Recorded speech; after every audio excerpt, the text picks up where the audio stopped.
Hello! Great day everyone and welcome back sa show kung saan health is wealth. This is the Sunday Health Show and magandang umaga po again sa inyong lahat. Bubusugin po namin kayo ng kaalaman bago ang inyong tanghalian. So my name is Mitzi Aguinaldo, the Voice Royalty. We are live at the VG8 Radio Facebook page, the Sunday Health Show Facebook page, and VG8 Radio YouTube channel right now. So it's another Sunday again to share a new set of health information with you guys. So without further ado, since my partner here at the Janine is not with me, let us now welcome Doc Lee, our celebrity urologist.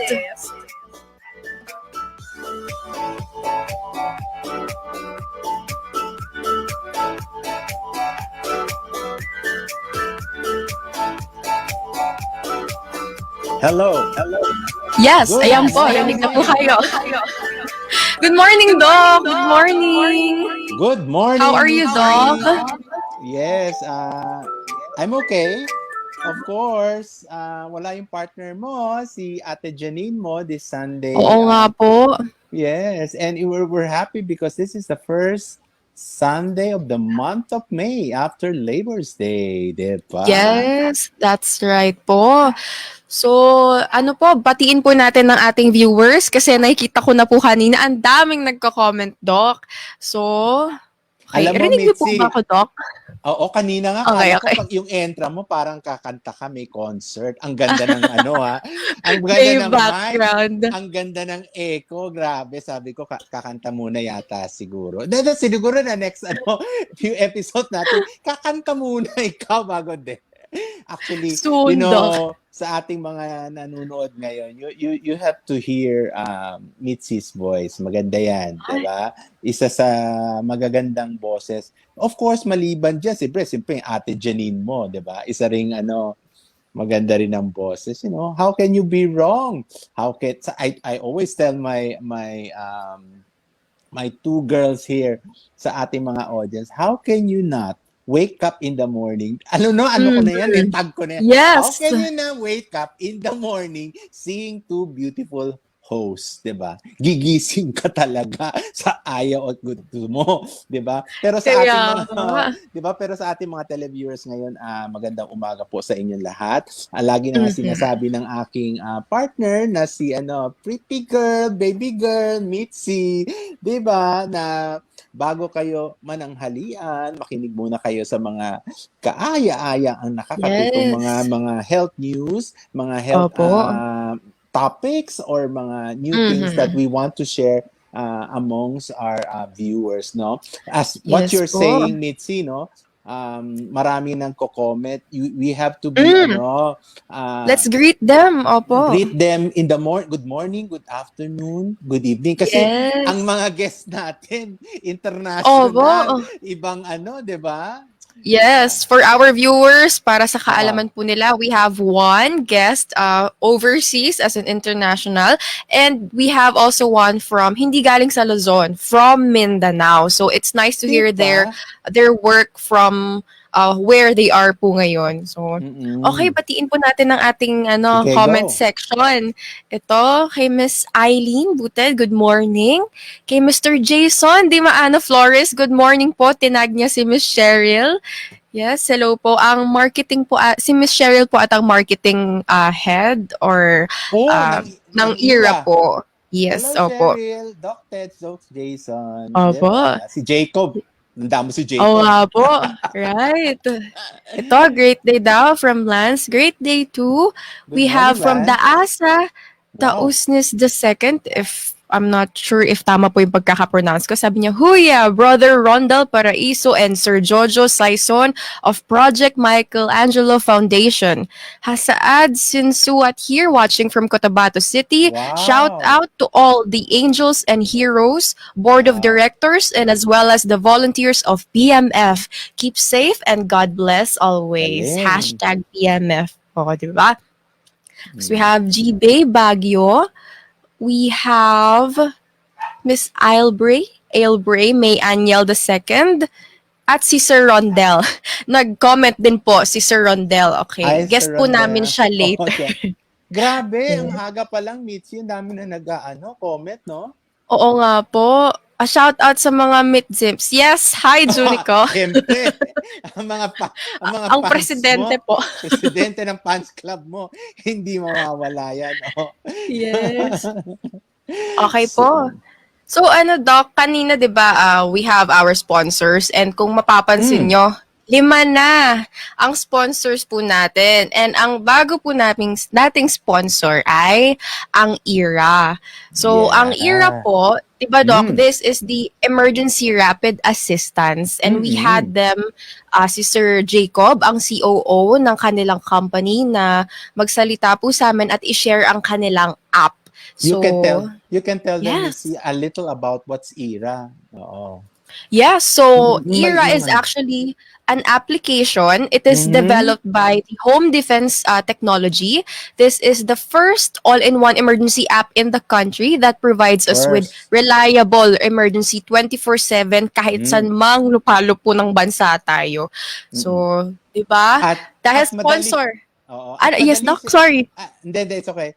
Sorry, Aba, at madali siya kasi isang pindot isang sa click lang yung red button. Mapakita nga, okay?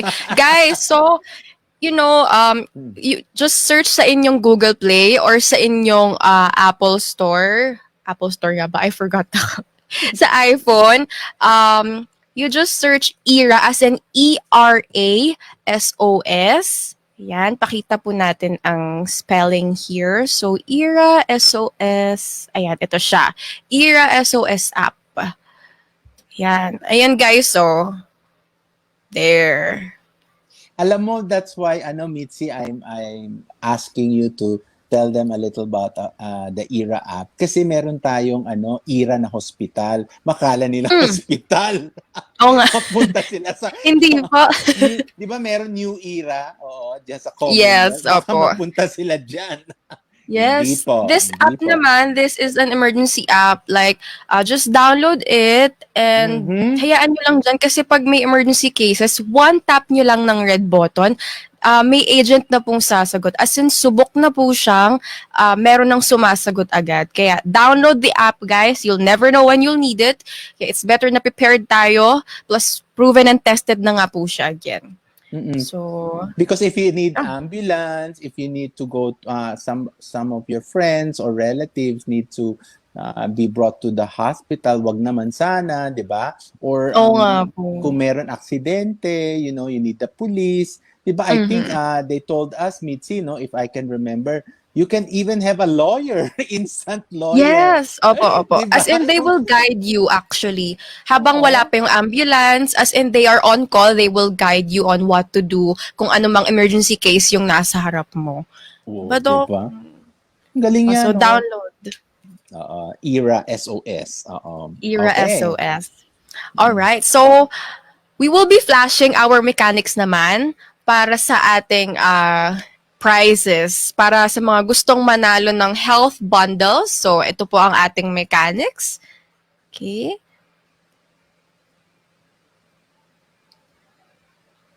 Okay, nawala po ata yung mechanics natin. Okay, here. Ito na. Here's how to win. There, tag 3 friends sa comment section.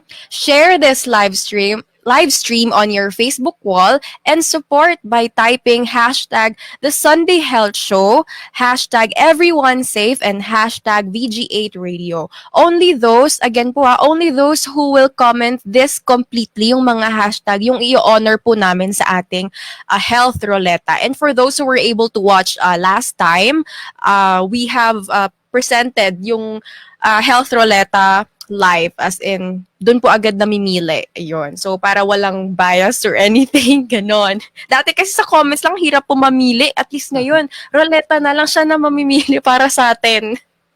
Yan. So guys, keep on commenting. Di ba? Dito lang sa health show na to na may ruleta. May Oo ruleta nga. ka na, you'll enjoy the funfair, meron ka pang prize, di ba?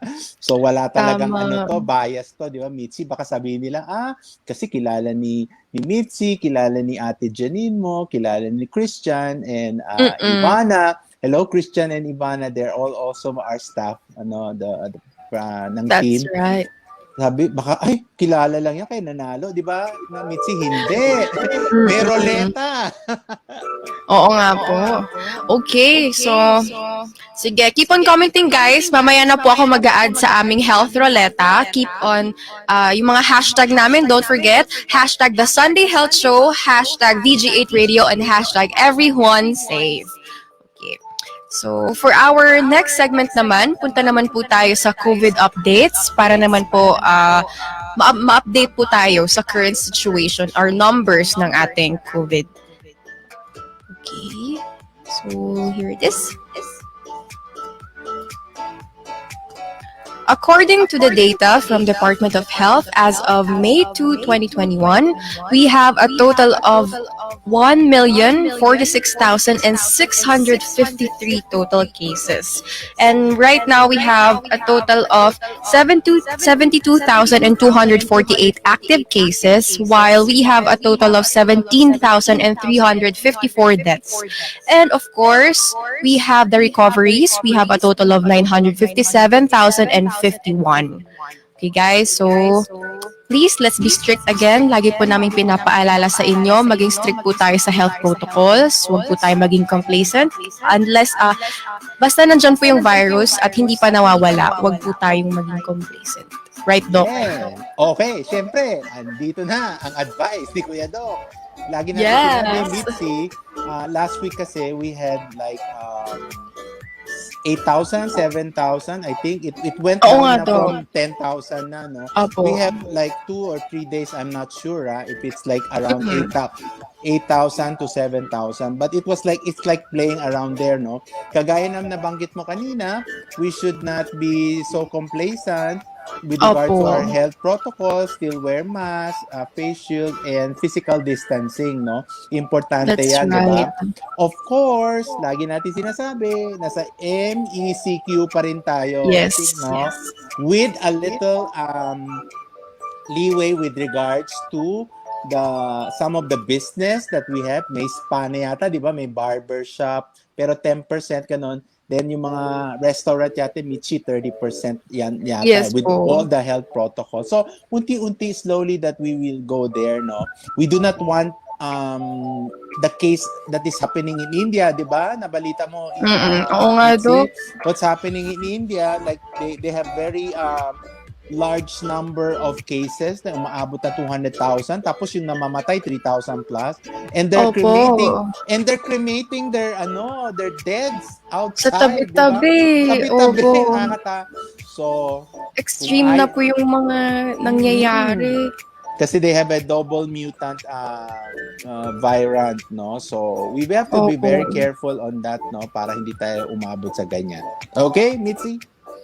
Okay, so right, you guys have heard it from our celebrity urologist and in-house doctor, si Doc Joseph Lee. Let's be still strict sa pag-follow ng protocols and maging aware pa rin tayo sa mga galaw-galaw natin ngayon.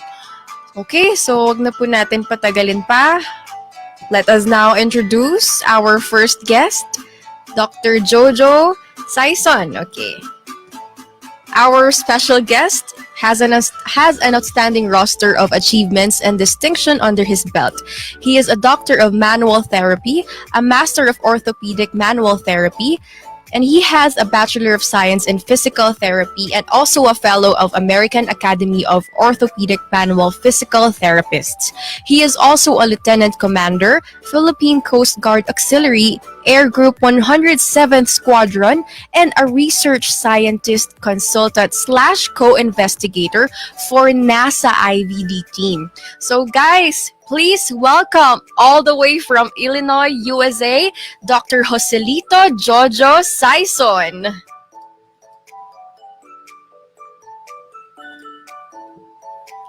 Good morning, Doc. Doc, you are muted. Good morning. Can you hear me now? Good morning. Yes! Okay, Yes po, opo. Binabati ko lahat ng mga nakikinig at pwede bang batiin yung mami ko kasi nag-birthday. Of course. Greet first. Opo. Mami ko si Elvina Valtos Sayson, 8 years old, April 1, last Wow. Friday. Mami, I love you. At saka yung mga Valdez family din sa Bulacan, Marongkillo, San Rafael. Hello everybody. Ayan. Love you, Wow. Mami. Love Kasi you, Mami. tama yan, Doc Joe. Kasi malapit na Mother's Day Malapit next na. week. So we Opo. love you. Ganda na, no? Okay, you have to have, Mitzi, kailangan mag-time check si Doc Jojo. Your time now in Illinois It's is... 10:37 p.m. Saturday night. Oh, yan. Wow. Oo. Gabi Guys, ng again, Sabado, ha? Doc Jojo is live from Illinois, USA. So we are very grateful to have him here and for his time here na binigyan niya po tayo ng oras here. So again, Okay. welcome po sa Sunday Health Show, Doc. Isang magandang evening po sa inyo dyan. Alright. So first, Doc Lee, let us Ako na? start with... Opo, sige, Doc. Gusto mo na ako ikaw? dito. Game Hindi. na. Okay. Ako muna, Okay. Of course, with your tremendous accolades and titles and many things that you have done, no? I and Mitzi would like to ask you, Doc Jojo, simulan natin ng doon sa specialty mo. You're an orthopedic, and you are specializing in manual therapy. Okay, doon muna tayo. Himayin muna natin, Mitzi, si Doc Jojo. Yes, opo. What do you do with manual therapy in the broad sense of an orthopedic, Okay. doctor? In the broad sense of orthopedics, I'm basically a physical therapist. I graduated from the University of Santo Tomas way back in 1984. And coming to the US, may kulang eh. Kasi it seems like ang physical therapy needs to evolve to a higher degree. Kaya what I did was I searched for the best physical therapist I can find in the world, and he happens to be Norwegian. His name is Ola Grimsby. Now, he was teaching manual therapy, and I was wondering, what is manual therapy? Well, in a broad sense, ang manual therapy is a cross between a physical therapist and an osteopath.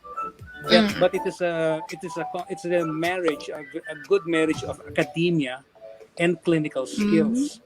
Kasi napapansin nga namin, maraming mga tao, alam nila yung mga academia, no? Alam nila yung mga origin and search ng mga muscle, mga ibang diseases, pero wala silang clinical skills to make the person better. So, we employ what you call critical thinking.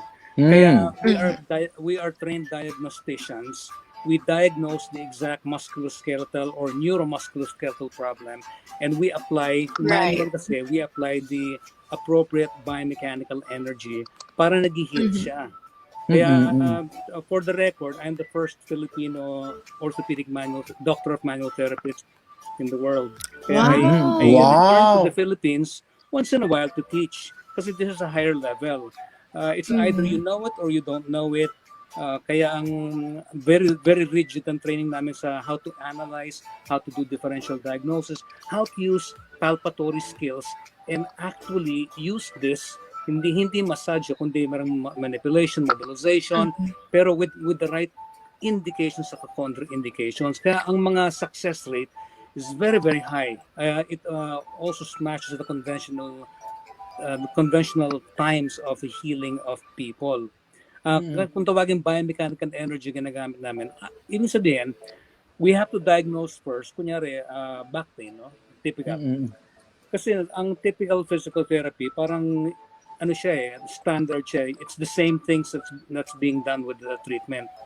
We have to identify ano ba ang cause. Pwedeng muscle, pwedeng bone, pwedeng cartilage, pwedeng nerve, pwedeng visceral referral. Pag na-identify mo, makakagawa ka ng appropriate exercise. Kunyari, cartilage siya. Kapag cartilage ang damage, ang biomechanical energy mo, dapat compression, decompression, saka gliding. Dapat yung painless siya. Kasi ginagamit ngayon sa mga treatments, no pain, no gain, which is absolutely wrong. Kapag may pain ka, merong damage. It's actually a misuse ng delayed onset muscle soreness, which is no pain, no gain sa workout. which is Oh, pain okay. after a workout about 2 or 3 days later, not immediately during the treatment. Kung may treatment ka na biomechanical energy na appropriate, dapat hindi sumasakit, hindi nag-aggravate ang symptoms during the treatment. Kaya mga exercise namin, it has to be painless at mabilis gumaling ang mga pasyente. It's hindi lang ito by experience or by anecdotes, kundi meron ko yung mga science, may mga research that's available to prove this. Clinical experience Right, is opo. I've been doing this for 38 years, kaya I've been around. I'm almost 60 years old. Kaya I've been around. I've been teaching all Really, over the Doc? world. Doesn't Yes. look, no? Hindi po. Hindi ano nga kasi nga yung in this process as I'm learning kasi tinatanong sa akin ni Doc Joseph yung what how is this Right. defining me, di ba? Parang gano'n. Right. Yeah. Well, Opo. in the process of learning for critical thinking, you end up reaching for the top of the game. Right. Now, when you reach the top of the game, most people become complacent kasi nagiging Right. ano Right. sila kunyari, specialista ka for one thing or cardiac. If you get complacent, may iwanan ka kasi the scientific knowledge is continuous, and not just that, the clinical skill is also continuous. Kaya nagiging Yes. the marriage nga between academia and clinical skills, kaya mga diagnosticians kami. And I know it works because the research, and I've had thousands of patients na gumaling, pati mga astronaut na nagko-consult sa amin, gumagaling din sila. Kaya it's been proven through the Ola Grimsby Institute. In fact, we do teach in the Philippines. Once in a while, we come there. We do have another opening of a doctor of manual therapy degrees. Kaya we're ongoing. So in a nutshell, that's what it is. It's a marriage between a combination between a physical therapist and an osteopath. Kasi karamihan ng mga modalities in physical therapy, although you can use it, the research shows that it does not have any long-term effects, long-term benefits. Kaya it's very complicated. This is the shortest concise description I can give you. Kaya I'm trying to teach in the Philippines as well. In fact, all over the world as well. Pero itong COVID nga na halt yung mga travel ko. Kaya from then on, napunta na ako sa NASA from then on. You know, when alam mo, Mitzi, when Doc Jojo is explaining about manual therapy, I was thinking na it just smacks through the collaboration or the line of management of your rehab medicine, no, very very closely. It's not purely that you're a physical therapy, no, and you are given instruction by your rehab medicine to do this certain procedure and diagnostic exercise to your clients, diba? At the end of the day, diba, Doc Jojo, you will say, you can probably ask your physical therapist, oh, what is this exercise about? Why do you have to put those for my MPS? And of course, some of the therapists will just say na, oh, we are given this list of instruction from the rehab. But with your subspecialty or your subspecialty, you can probably explain like a true blue rehab medicine or beyond that. This is because of the biophysical, this is biochemical, these are all the things that have happened. So at least you entertain your patient and in a more expounding aspect of why is happening to my muscle. Correct. Kasi traditional sa Philippines, the physician usually gives instructions to what to do, kung anong gagawin sa pasyente. Leg, di ba? Kasi pero if you look at in a nutshell, kukonti ang mga diagnosis. Kasi ang typical school of thought for physician diagnosis is symptom based. Back pain, neck pain, sciatica, pero we employ what you call the biomechanical model of diagnosis. We have to find out what's causing it. Kasi if I will give exercise sa isang pasyente, hindi ko na maalam bakit ko binibigay yun, then I have no moral authority. I'm just a technician. So we are harnessing thinkers. We are harnessing clinicians talaga. na I teach medical doctors as well. I send my reports to medical doctors. And I would be more willing to discuss with them. Kaya nga kasi pagka comfortable ang isang profession, they're doing the same things over and over again. Kung gumaling ang pasyente, great. Kung hindi gumaling ang pasyente, too bad. Hindi naman dapat yun. Dapat ng mga pasyente, we have a responsibility, no, as clinicians. Binibigay nila sa atin ang tiwala nila na mapapagaling natin sila. At tayo na ginagawa natin the exact same recipe. We need to teach the new generation how to think, and to make them think, they need to be accessing the latest in research, and marunong sila. Hindi sila dapat yung, kunyari, nakakabasa ka ng research. Take it with a grain of salt. Test yung research. Kasi learn to question. Kaya mga estudyante ko nga, sinasabihan ko, kapag may tinuturo ako sa inyo, huwag kayong maniniwala agad sa akin. Kasi dapat i-research nyo. Tingnan nyo kung tama yung sinasabi ko. Kung ang isang estudyante ko sabihin na mali ako at mapapatunayan niyang mali ako, papasalamatan ko siya. Kasi naiira sa profession natin yung pride, na hindi yung pwede sabihin mali ang teacher mo. Diba? Sisipain ka, babaksa ka. Hindi yung pwede sabihin mali ang doktor mo. Right. Opo. Kapag nauna ang pride, nawawala na ang specialty. Kaya dapat itatabi niya. Kung gusto niyong maging specialist ng kahit ano, you need to know and learn when you can be a teacher and when you can be a student. Kasi That's may pasyente nagtuturo sa akin. Yes. Maganda kasi yung Mitzi, sabi ni Doc Jojo, they're looking on to, I think, now I know, manual therapy looks more of the cause and the effect. No, then you treat. Kasi then you manage. Kasi pag you do not know the cause, the symptomatology becomes repetitive, and sometimes your clients or your patient, diba, Doc Jojo, will say, why is it like this? I keep on going to this doctor. It will keep on coming back. Yeah. What is the cause, diba? Right. Kaya this is a initiative ko, not just for physical therapists, pero any profession in the medical field. You know, yung kasi dito sa lugar namin, para akong exotic food eh. Either the doctors hate me or love me. Totoo. Kasi dito hindi naman nauuso rin yung yung may politika rin sa medical profession dito. Right. May mga business side na Sad but true. Kaya ang hirap maging maging mover and shaker ka eh. Kaya in doing this for many years, meron mga physical therapist, chiropractors na nagagalit sa akin dahil akala nila kinukuha ko yung business nila, but I don't do that. Hindi na ako nagma-market nga eh. I let my patients do the talking for me. Wow. Kung mapagaling ko ang pasyente, for example lang to. Meron akong naging pasyente na alam niyo yung ACL, PCL reconstruction sa knee, di ba? Yung mga total reconstruction.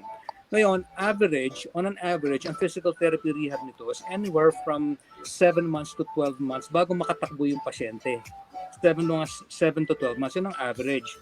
Ngayon, nagkaroon ako ng pasyente, I did not do any magic, but it's just all biomechanical energy with the appropriate conditions. Napatakbo ko yung pasyente ng 7 weeks. Wow. 7 weeks. Ngayon, yung doktor, nung nalaman doktor na tumakbo yung pasyente niya ng 7 weeks, nagalit sa akin. Bakit kinukwento ko yung... Pero, chinek niya yung pasyente. Nagulat siya, bakit stable lahat? Kasi hindi naman ako nag-magic eh. Kapag ang biomechanical energy mo is appropriate and indicated, ang healing, maniwala ka, ang bilis ng healing. Yes.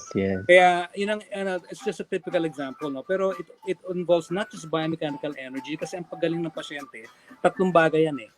Correct biomechanical energy kapag nakuha mo na yung diagnosis, yung cause, correct biomechanical energy, correct nutritional energy, dapat alam yung nutrition, alam mo yung bawal at saka yung quantity, at saka restitution. Alam nila kailan magre-rest between the sets and between the sessions. Kaya a total education of the patients. Ngayon, kapag ginawa mo yung pasyente mo, you become an institution of knowledge. Kapag naging institution of knowledge ka, ang tiwala ng pasyente sa'yo, mataas. Pag mataas ang tiwala, magko-comply. Pagka nag-comply, gumagaling. Yan ang very right. Yeah. Diba? Ang galing, diba? I love the word Mitzi, institution of knowledge. Kasi minsan, kasi when you go to Yes. when patients go to you, masakit dito, di ba? Doc Jo, what we do is like, bigyan kitang gamot, reseta, and that's it. O, hindi Correct. gumaling, balik na naman siya. And this is Mm-mm. what happens, alam mo, Mitzi, when patients shopping, 'di ba? Alam mo 'yan, Mitzi, shopping Mm-mm. ng pasyente, punta dito, punta dito. At the end of the day, hindi alam ng pasyente mo bakit hindi siya gumagaling. Parang Correct. nothing is working from his side or whoever, no? Even if you recommend somebody who is the best of the best, no? Kaya sinasabi nga ni Dr. Joe na Yes. you really have to know all this aspect of that. Very good. If I can add something, hindi lang yung Go po, magtatanong go. ng pasyente ng bakit hindi ako gumagaling. Ang pinakamasakit niyan, yung pasyente, nagtatrabaho yan para sa perang binabayad nila. Nagbabayad sila, kumakain sila, nagbabayad. Ba't ko binabayaran, sinasayang ko itong pera ko, walang nangyayari. Yun. Pwede ko ipakain sa anak ko to. Yan.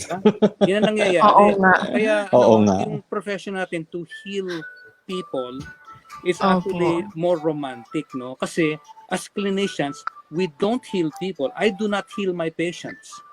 I set the conditions for the patient to heal themselves. Kasi God created the human body to be able to heal, but the conditions have to be perfect. Parang sugat yan eh. Kapag palaging marumi yan, hindi gagaling yan. Anong gagawin mo? Ang condition mo, linisin mo yan, make sure walang stress na mag-open ng sugat, mas mabilis ang paggaling yan, di ba? Saka nutrition, maganda ang mga sustansya ng pasyente. Kaya as clinicians, it's just romantic to say we are healers. We are not. We are basically glorified coaches. If we set the right conditions, gagaling ang pasyente. At saka may psychological part pa yan. Kaya mga pasyente ko, mga kaibigan ko lahat yan eh. Yes. Parehong attitude natin. Your patients should be your friends, no? And very good friends. Oh, Mitzi, you have a question? Parang, naririnig ko po sa iba po nating guest na pinupintahan po nila sa bahay nila para i-check kung ano yung mga kinakain. Wow. So anyways, Doc Jojo, I heard yung biochemical energy from you earlier. So could you share to us a few more? What do you mean by the biochemical energy that's being used po? Well, to clarify, it's biomechanical energy. Biomechanical. Kasi biochemical means nutrition na yun, no? Okay po. Biomechanical, for example, no? Kapag ang problema, ang pathology is cartilage, the biomechanical energy to make cartilage heal is compression, decompression, and fast gliding. Palaging compression. Right. Opo. Kaya mga exercise niya sa cartilage, mabilis. Kaya pagka, di ba, ang tao, lalo na pagka may arthritis ka, pagising sa umaga, parang hindi mo maunat yung mga daliri mo, di ba? Anong gagawin mo, di ba? Open and close, open, mabilis. Di ba? Para mag-produce yung cartilage at saka yung synovium ng synovial fluid. Ng mechanical energy is gliding. Therefore, kung ang source of the problem is cartilage, you want to make sure that pwede mong na yung joint, kung tawagin, meron siyang joint play, di ba? Yung kundali, dalawang buto, meron siyang capsule, di ba?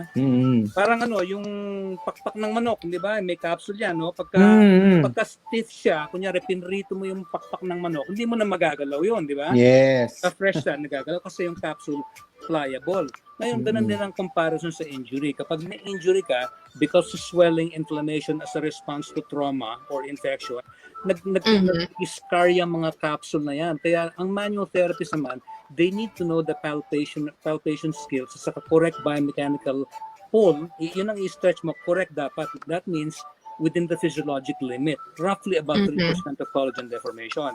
Kapag sumobra ka doon, mapupunit lalo yun. Kaya kapag hinatak yun, kunyari, inopen mo, kapag physiological, masarap ang pakiramdam. Kapag mas masakit, you're tearing it. Kaya we have to make sure na yung cartilage hindi nagko-compress masyado. Kaya the joint needs to be moved. Pero before you move that, kailangan master mo ang anatomy. At saka kung saan nahawakan palpatory skills. Kasi alam ang anatomy, hindi naman niya kayang hanapin. Nagkaroon ako estudyante dati. ang galing-galing sabihin yung origin insertion ng supraspinatus sa shoulder. Yes. Sabi ko, palpate it and show it to me.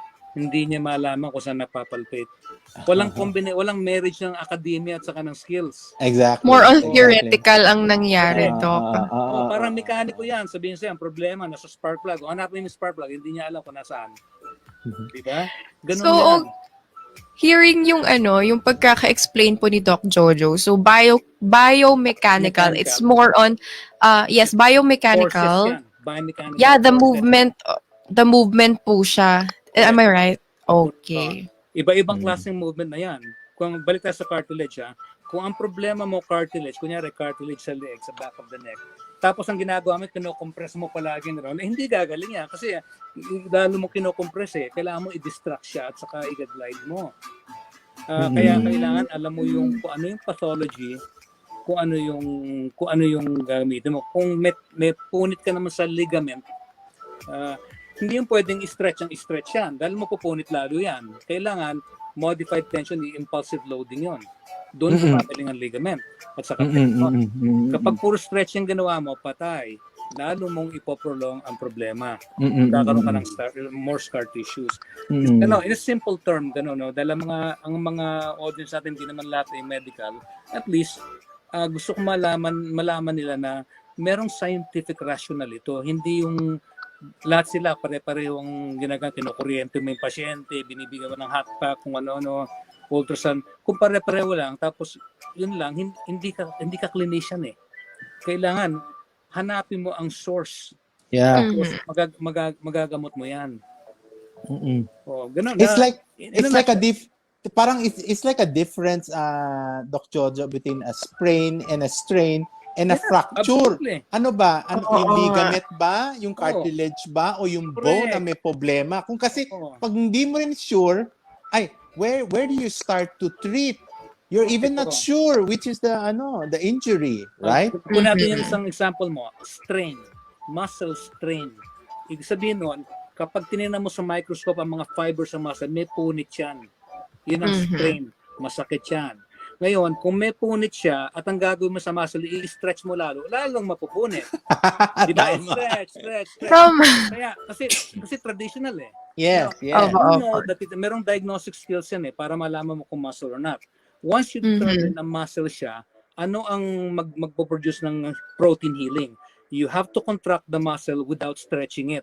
Kaya ang contract niya within the painless, dapat walang sakit. Kaya hindi ka hatak sa muscle, lalo mapupunit yan. Parang t-shirt mo. Kapag may konting punit yung t-shirt mo, hinatak mo lalo, hindi pupad ka na. Di ba? Correct. Lalong lumuwag. Kaya hindi lahat ng stretching, it physiological. Tandaan po natin yan. Parang yan Mitzi, nasabi, I think na-mention ni Doc Ted yan before, no? Before you go to an injury or what, you have to know bago ka sumabak, di ba, Doc Jojo? Kasi pag hindi mo alam, you do not know how to maneuver. When you start maneuvering the patient, baka lalong maging worse or maging critical ang condition niya na dati namang hindi, especially when you're talking about neck injury, 'di ba? You start mobilizing, kala mo you're gonna save, but you're gonna make you can kill the patient. You can make the exactly. Dapat alam mo rin yung pinaka medical, medical. For example, meron kang rheumatoid arthritis, no? For example. Tapos meron kang neck pain, yung rheumatoid arthritis mo. Ngayon, we have to understand na kapag rheumatoid arthritis ka, mga dispersed ang mga inflammation yan swollen ang mga ligaments, no? Di ba? Ngayon, ang mga ligaments swollen, kapag chronic swelling, nagdi-disintegrate yan, kaya magiging elastic yan. Sobrang elastic, madaling mapunit.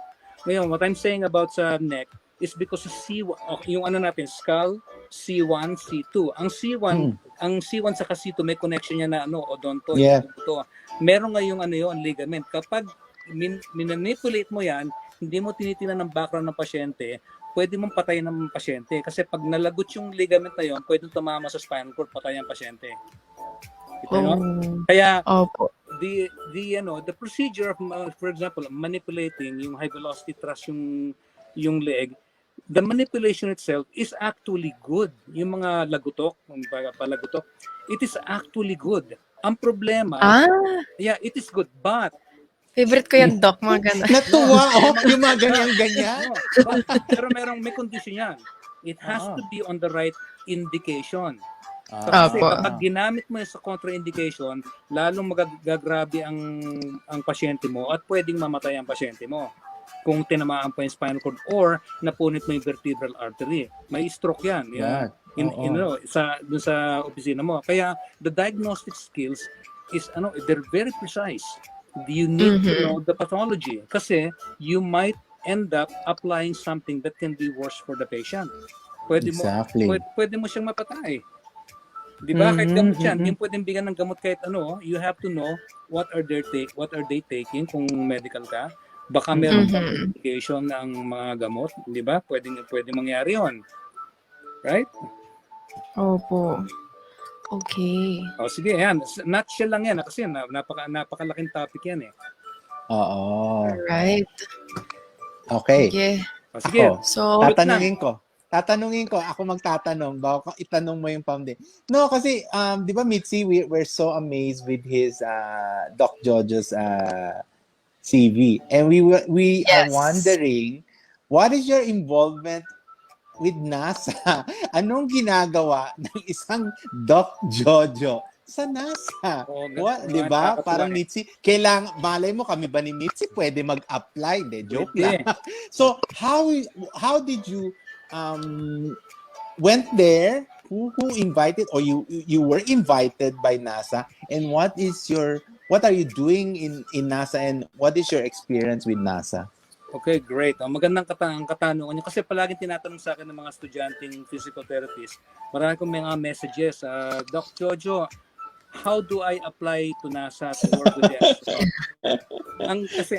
Anong work? Ang mind, ang frame of mind ng tao is ang mga procedures para makamit mo ang isang bagay. Merong kailangan ng recipe, di ba? Yeah. Now, ang answer doon, there is no direct line from a physical therapist to NASA. I found my way in. Now, because I was studying orthopedic manual physical therapy, highest level na of whatever I can find. Kailangan, madali kang, hindi ka dapat makontento. Kung tawagin nga yan, kailan ba magbabago ang isang tao? Only if you are pushed out of your comfort zone. For example, komportable ka sa trabaho mo, yung sweldo mo, paano ka hahanap ng mas magandang trabaho? Kung sisantihin ka, out of the comfort zone ka na. Kasi, karamihan ng mga tao gusto yung we have to be in a comfort zone, comfortable income, comfortable relationship, lahat gusto comfortable. When I retire, I have to be comfortable. Sabihin ko sa'yo, the comfort zone is a beautiful place, but nothing ever grows there in the comfort zone. Mamamatay ka doon. It's a source of depression. Kaya sinasabi ko sa inyo to kasi to get to NASA requires that you have to be individually ready to go to the next level. And how can you do that? Do not wait na may mangyaring sakuna sa'yo. Lumabas ka sa comfort zone.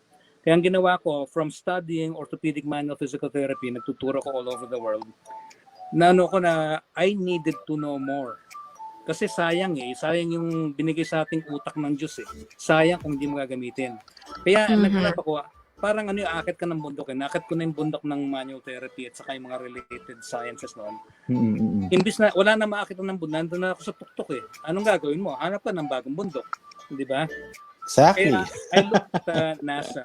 So, to find it, it's kailangan medyo dadayo tayo sa sa motivational aspect. Ngayon, the human mind is so powerful, no? It's God-given. The brain is only a 1.5 kilogram vehicle. Ngayon, to make things happen, you have got to want it to happen. I was looking for the best minds in the world and I can find it in NASA. Ngayon, I wanted to go there but I don't know how to. Ang importante lang sa mga drive natin, you have got to have the passion to want or do something kahit hindi mo alam paano. Darating ang mga opportunities. And that's another way, quantum physics na yan. It's actually real. kung ano yung gusto mo sa buhay, if you have enough passion, you will meet the right people, you will have the right opportunities. Grabe, hindi pa patami iniisip ng tao. Minsan, sobrang passionate ang pag-iisip mo, bigla mong tatawagan ka. Diba? Parang hindi totoo, no? Ganun din, now we're going into the quantum world, no, about the human mind. I wanted to know more. Nasa sa'yo na. I have to push myself in the comfort zone. I met a NASA scientist, a top NASA scientist. I met him in a lecture. Ang sabi niya, back in, that was before, I think 1998, NASA does not know why astronauts have back pain. They don't know.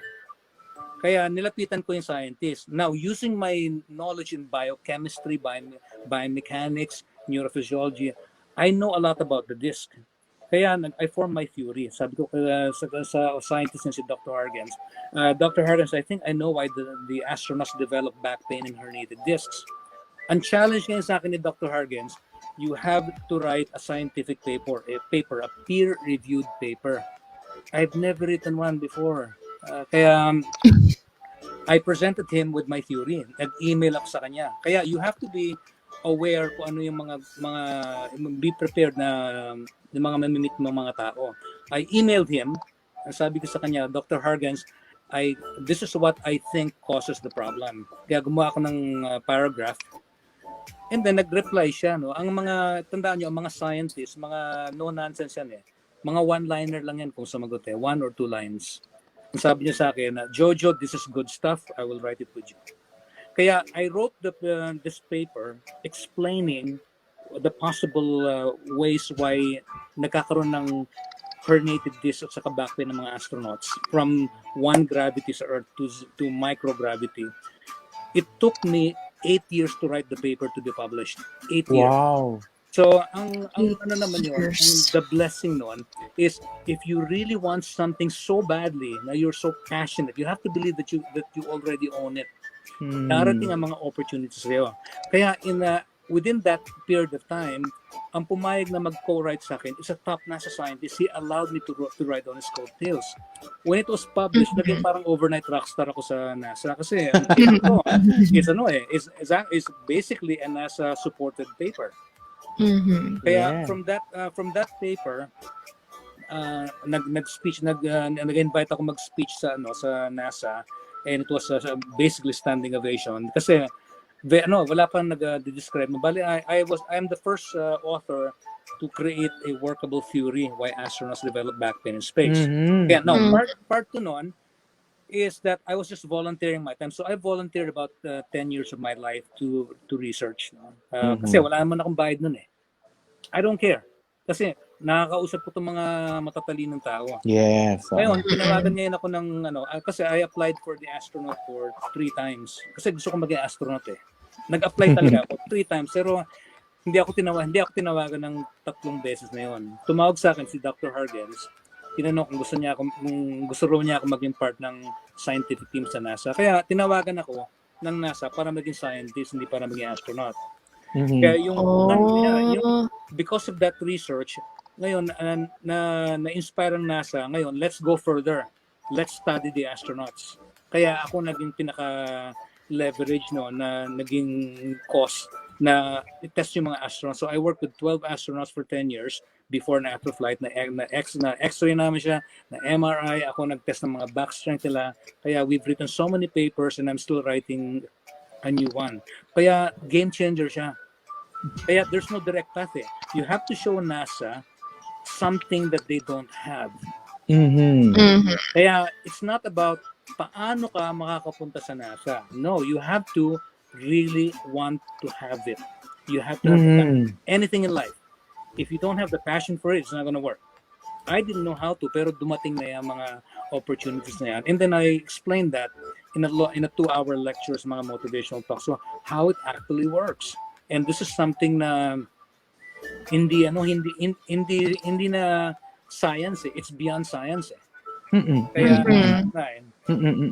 you have to be able to be prepared na lumukso ka sa panibagong mga possibilities. It's a possibility of God. During that time when they took you in, 'di ba? Mitzi, gusto natin malaman. are you the only Filipino Yes. that was wow, Yeah. Mitzi, grabe, siya lang. Yeah. Galing. Nangyari, ito nga, when I present my lectures, yung mga estudyante ko mga Pilipino, tinatanong sa akin, Sir Jojo, how does it feel to be a Filipino NASA scientist? Alam mo ang sagot ko, nakakalungkot. Kasi, ba't kayo nalulungkot? Bakit? Ayun pa sa bakit? Sabi ko, nalulungkot ako kasi pagtingin ko sa kaliwa, sa harapan, sa kanan, sa likod, wala akong nakikitang ibang Pilipino. Yeah. Kasi kung kaya ko to, kaya ng Pinoy. Kaya isa sa mga mantra namin yan kaya ng Pinoy. Kaya ang foundation ko is empowerment. Kasi you have to believe.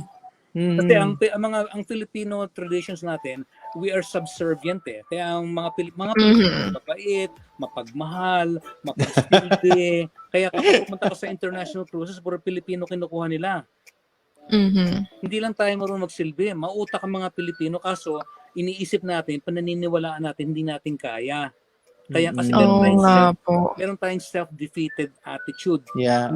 Ang mga mahihirap na kilala natin, alam natin, kasi ang paniniwala nila, mahirap lang sila, hindi na sila yayaman.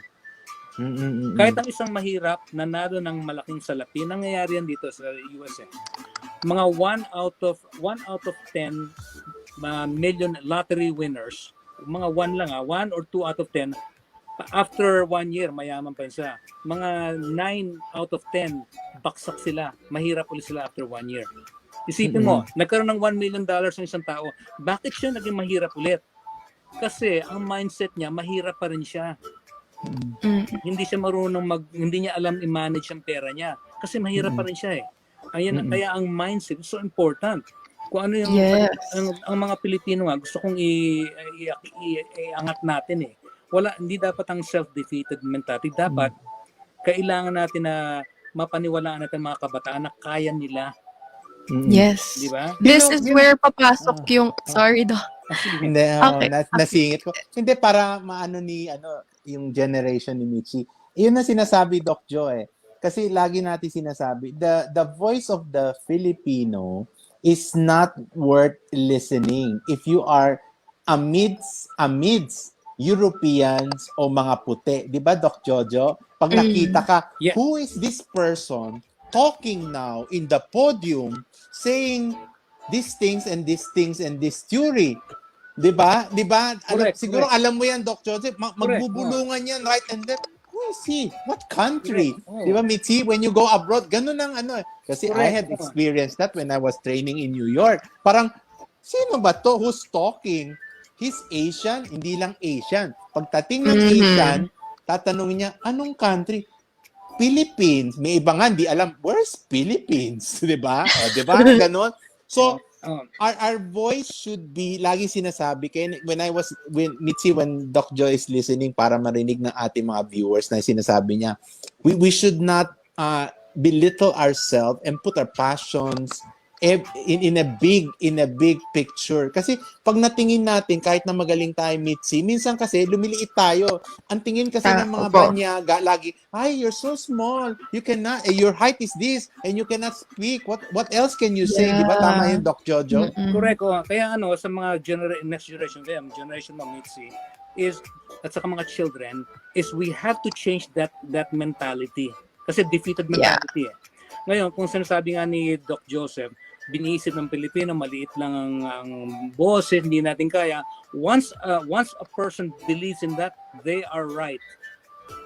If you believe you're gonna fail, you are right. If you believe you're gonna win, you are right.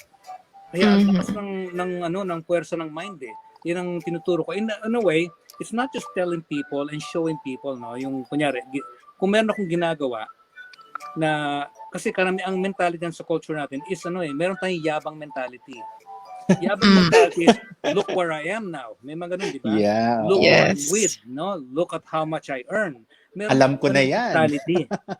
Ngayon, nung na-interview ko sa nasa television, na meron akong solo interview doon, in fact it's on YouTube, tinitingnan ko yung mga comments, parang there's only one comment na natuwa ako. Ang comment na yon, Pilipino yan.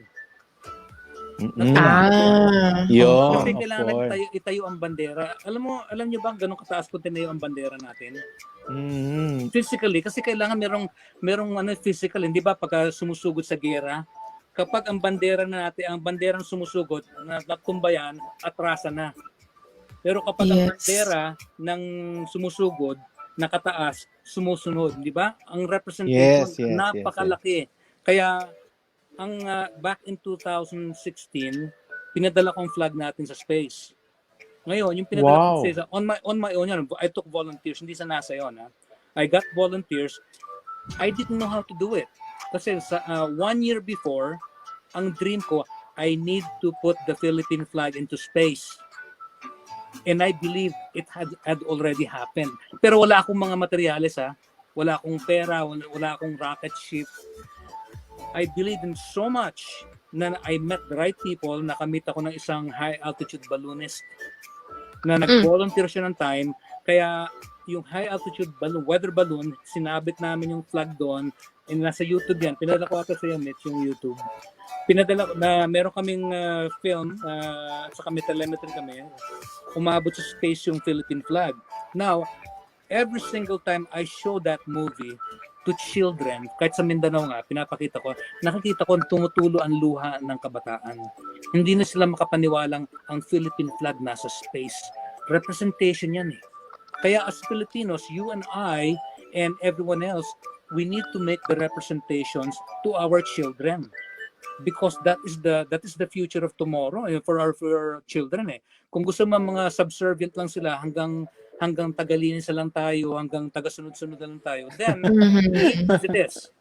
Yeah. Pero kaya natin, but you have to teach the children how to believe. Yun ang tinuturo ko, you have to believe. And then Napakalaking bagay ng belief sa sarili po, no? Tsaka dyan po papasok yung law of attraction, right? If what you believe in, it will really happen. And kasama na rin dun yung hard work. You have to really work for it. And sobrang inspiring nung mga sinabi kanina ni Doc, like yung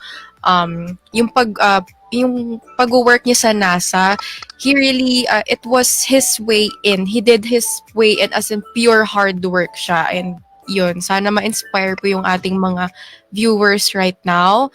Ma-empower sila and mas magkaroon sila ng belief sa sarili nila. And mas maipakilala nila sa mundo yung Pilipinas then like what Doc JOJO did. Right, Doc? Correct. Yeah. At saka sa mga parents yan, no? Be sure na bibigyan nyo ng mga tamang mga words ang mga anak ninyo. Huwag nyo sasabihin na bobo sila, na stupid. Huwag nyo sasabihin gano'n. Bigyan ka ng isang example. Ito, it's a very good example. Kilala niyo si Thomas Edison, di ba? Yes, Thomas apo. Edison, he invented the light bulb. The light bulb. Genius, Yes po. 1,000 patents. Ngayon, this is a true story.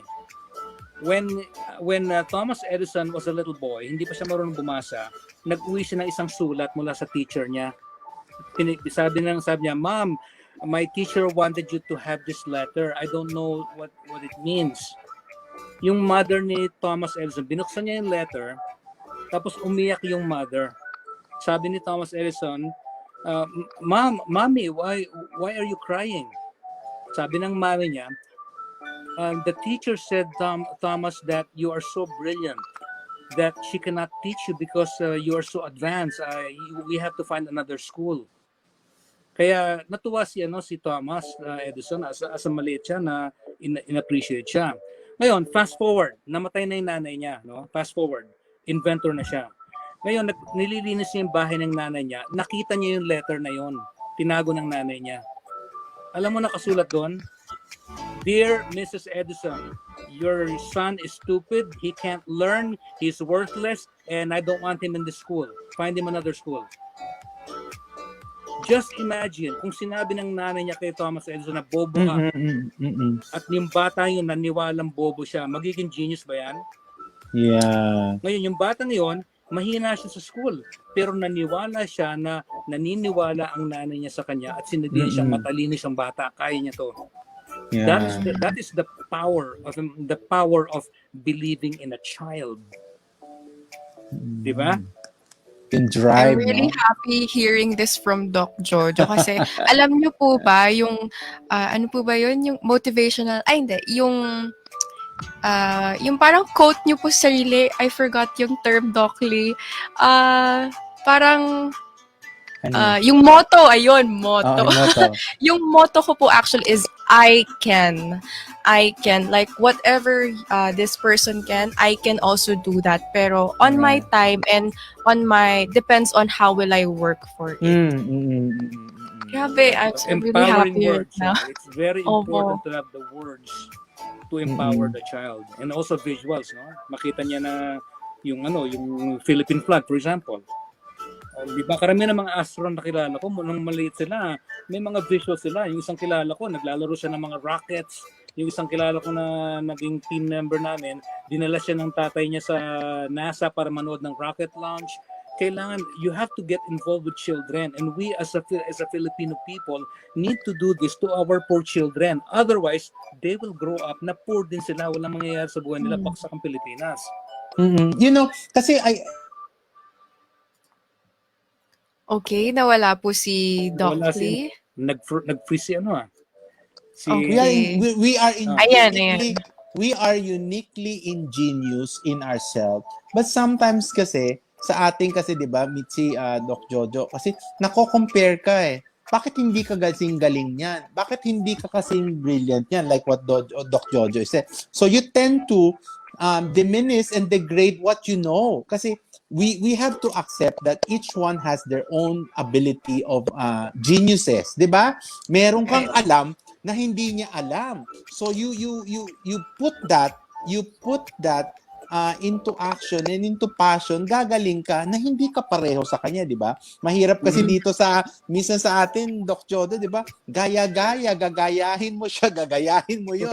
Tapos pag hindi mo siya magaya, ang sama-sama ng loob mo. 'Di ba? You feel bad because you cannot imitate him. You feel bad because you cannot be like him. Limited kasi ang educational system natin. Exactly limited yan eh.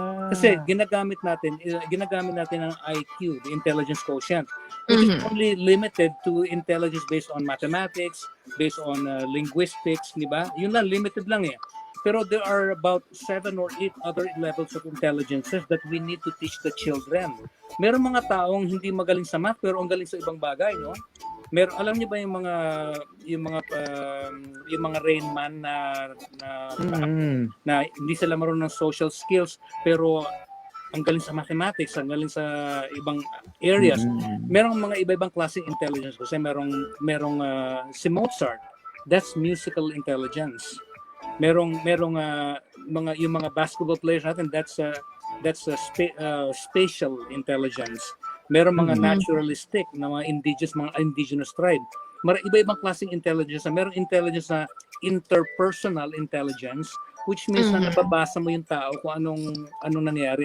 And also intrapersonal, alam mo yung mga pagkakamali mo, ginagawa mo para i-analyze mo, para ma-improve mo sarili mo. Iba-ibang klaseng intelligence.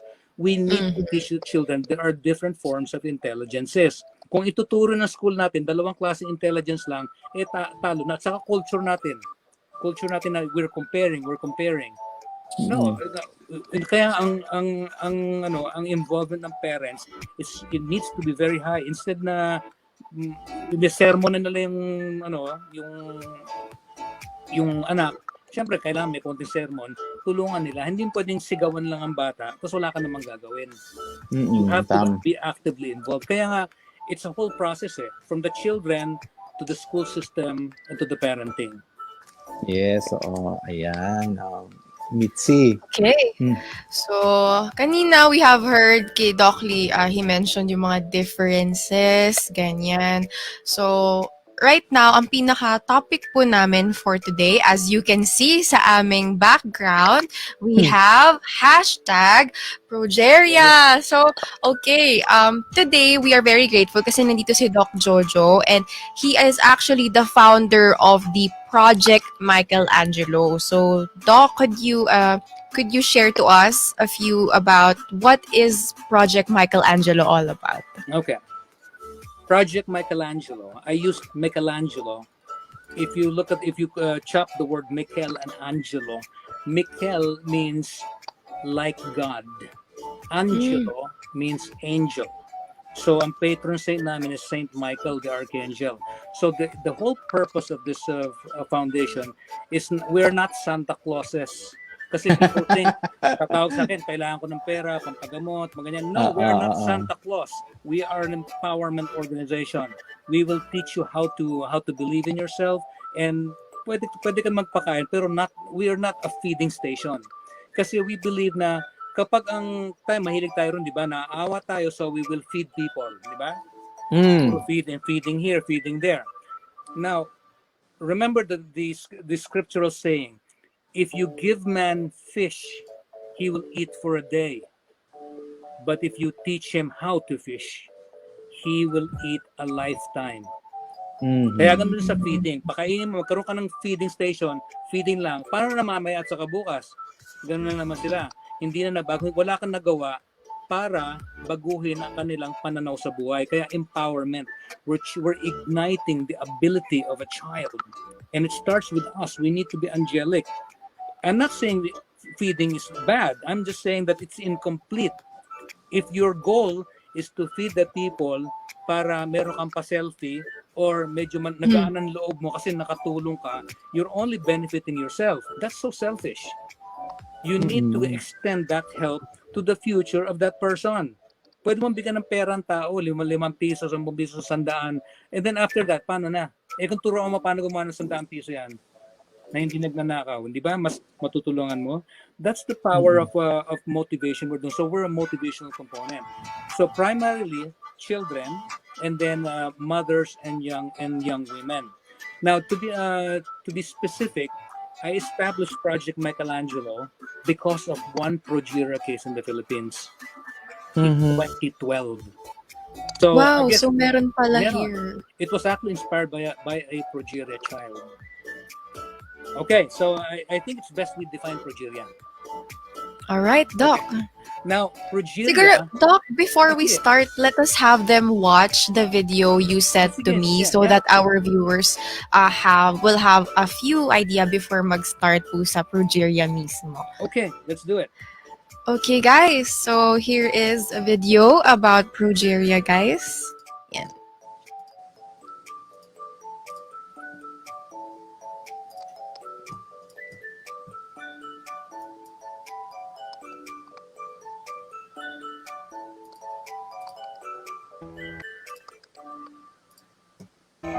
My name is Benjamin Button, and I was born under unusual circumstances. While everybody else was aging, I was getting younger, all alone.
You're so young.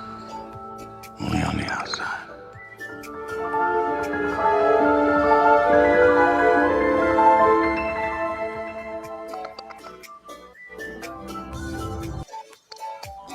Right, so that was the curious case of Benjamin Button, and here's the other one. This is remembering the case of Sam Burns, yes, if I'm not mistaken. Who we will never forget, fighting the condition that rapidly ages the body so much faster than the rest of us. Today we learned that Sam Burns has died, but not before defying the odds and teaching us all about living. He allowed cameras to capture that sleepy walk down the hallway first thing in the morning. Mom, can you hold my book while I brush my teeth? But for Sam, there was more. The medicine trying to slow down the aging. Sam had progeria, the disease that ages children far faster than the rest of us. Fewer than 250 children in the world with it. Math final next Wednesday. A hug at the school bus. Love you, Mama. About to start her day, too. A doctor who now spends her every waking moment searching for a cure. And you say about your mom, she doesn't have a normal job. Yeah. I kind of just want my mom to be done with progeria for her sake, because my mom will keep working forever until progeria is cured. At school, he was always just Sam. No one looked at his hands or his legs. They looked to Sam for help. I got it. I'm just really confused. This is my, tell me your equation. You're in math class. Yeah. And I love it, how you had to turn around and help the guy behind you. So just keep subtracting 3 just to make it easier on yourself. I'm sure there was some simple math going on there, but I just think I was trying to help out. Through the years, as Sam engineered his own inventions, his mother was engineering something else, putting together a group of scientists, researchers, and they made a bold discovery. Your team discovered the gene? Yeah. Just another day at work for Mom. It was great. And along with that gene, an abnormal protein in children like Sam. We all have that protein. We do. We all have that protein, but they're teaming with it, and it accelerates everything. Hoping to slow it down, her team developing the first drug, the first trials, with children as far away as India. And the results showing promise, slowing the progression. Doctors once told them children like Sam lived to about 13. We were with him just days before his most recent birthday. Sam lived to 17. Tonight, we've learned there will be a moment of silence before the New England Patriots play in honor of Sam. And we'll never forget Sam and his parents and their lesson for all of us. You believe so many of us take time for granted. Every time I see Sam, it's sort of a moment. He gets off the bus. It's a moment, and I treasure it. There's a lot going on around us that you can easily miss. I really think that, I lucked out on the parent lottery. We lucked out on the Sun Lottery, too. Yeah. And we lucked out meeting Sam.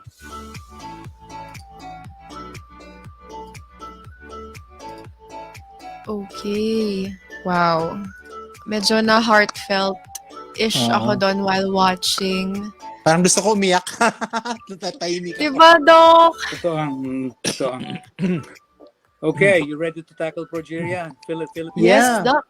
Okay. Oh, So, yung nakita nyo, yung progeria is about rapid aging or advanced aging or just rapid aging or premature aging kung tawagin. Now, what you saw earlier kay Brad Pitt, the curious case of Benjamin Button, that was in 2008 and it was an adaptation of progeria. Pero because of Hollywood, ginawa nilang love story, binaligtad nila yung progression. In Brad Pitt's Benjamin Button, it was he was born an old man and he died as a baby. Baligtad eh. Pero they did that because it's Hollywood. It's imaginary.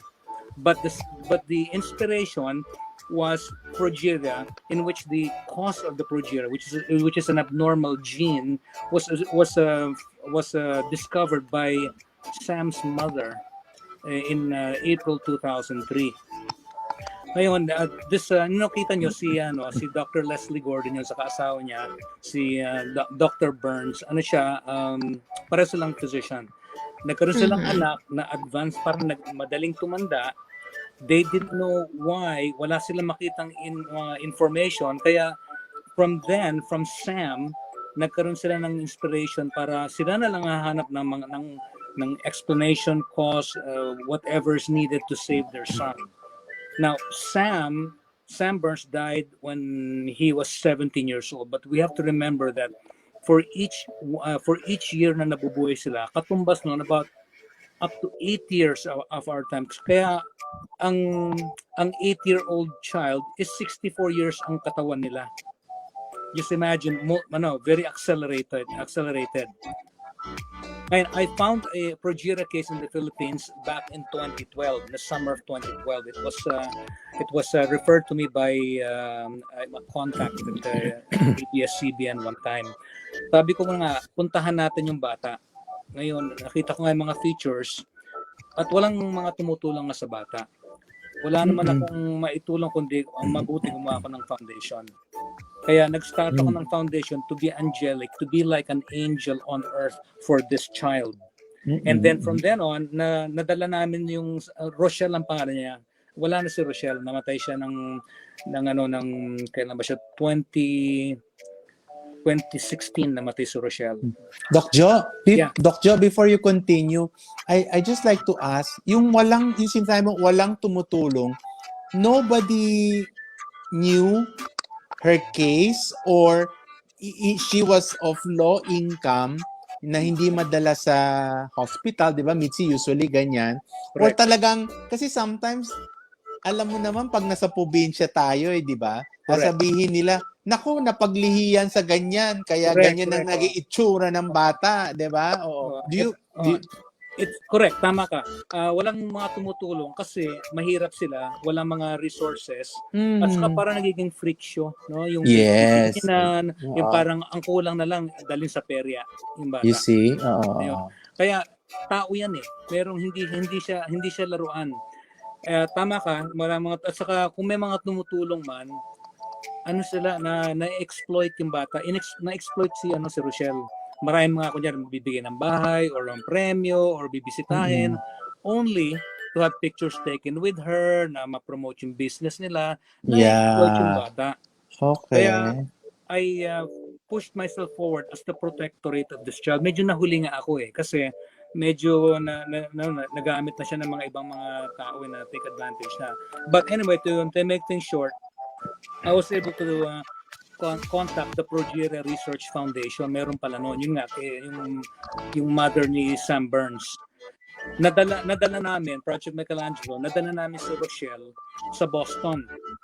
Sa Boston Children's Hospital. I actually went there with her para makita ko yung mga testing, nakausap ko yung mga doktor niya, na-meet ko si Dr. Leslie Gordon, yung nasa movie, na YouTube movie. At nakita ko yung mga testing, kaya I'm very familiar nung ginawa sa kanya.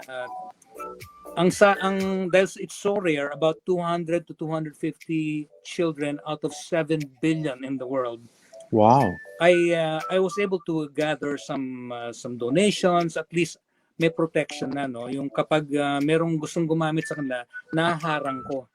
For example, dumating ang Discovery Channel, an agent of Discovery Channel, no, na gustong gawan ng documentary about yung sa bata. Ngayon, dumiretso sa kanila, gusto lang gawin documentary. Tapos tinanong ko sa magulang, babayaran ba kayo niya? Sabi, hindi, papasikatin daw kami. Pati yung mga another special papasikatin din. Kaya kami yung humaharang, sinasabi namin, hindi sila gagamitin. Kailangan meron silang talent fee. Kaya from then on, every time lalabas sila sa TV or mga special, binabayaran sila. Ang bayad hindi sa amin, sa kanila. Protektahan namin sila. Then tinanong ko ang PRF or Progeria Research Foundation, statistically, how many progeria cases are there in the Philippines statistically?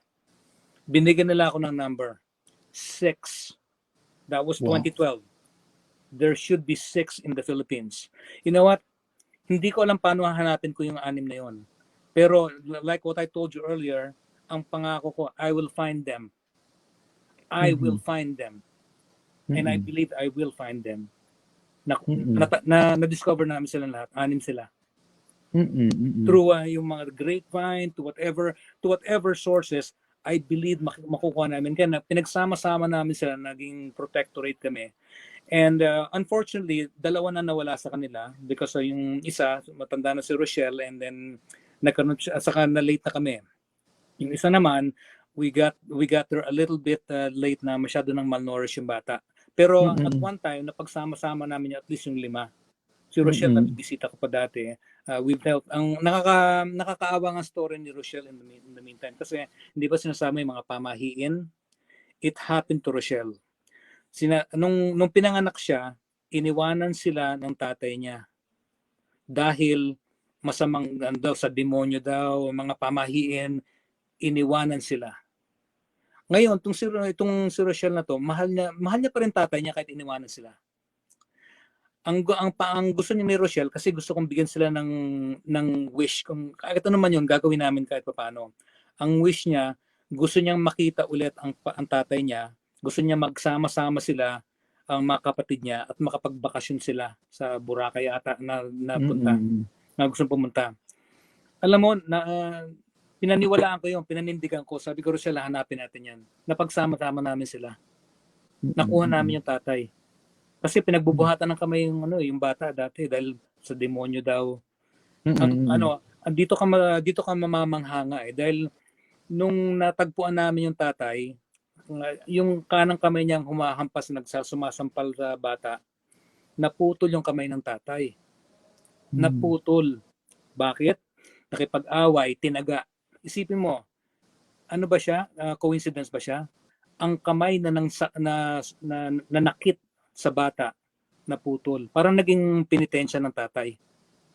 Kaya, pero napagsama namin nakuha namin, nag-guest kami kay Sharon Cuneta. Yes.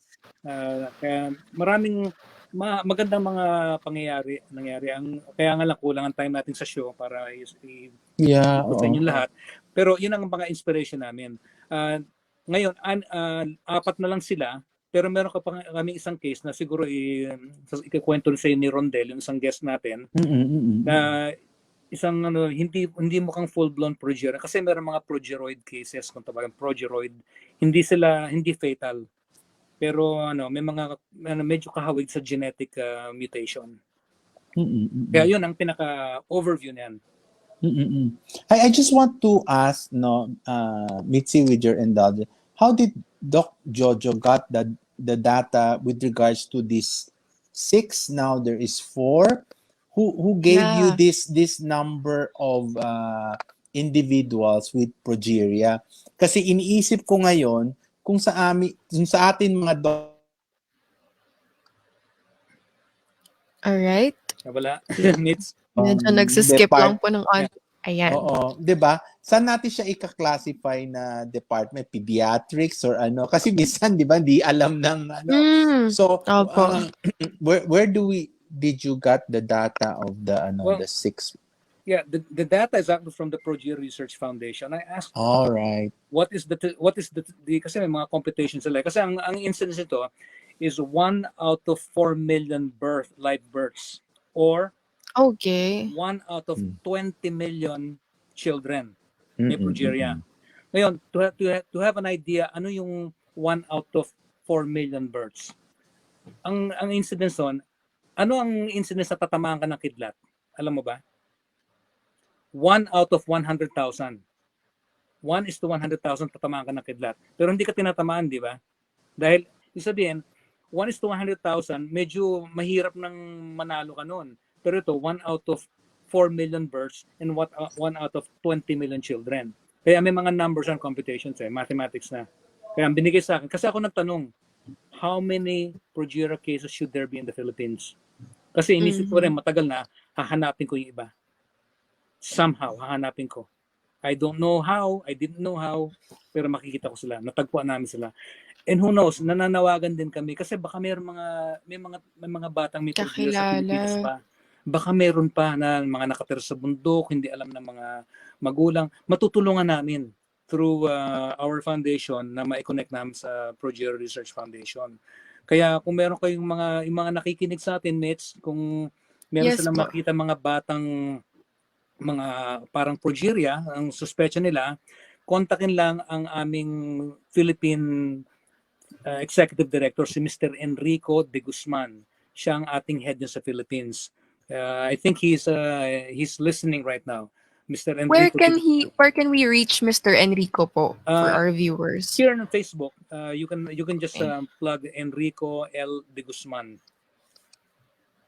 Alright, and then he is our executive director. Siya ang namamahala sa Pilipinas.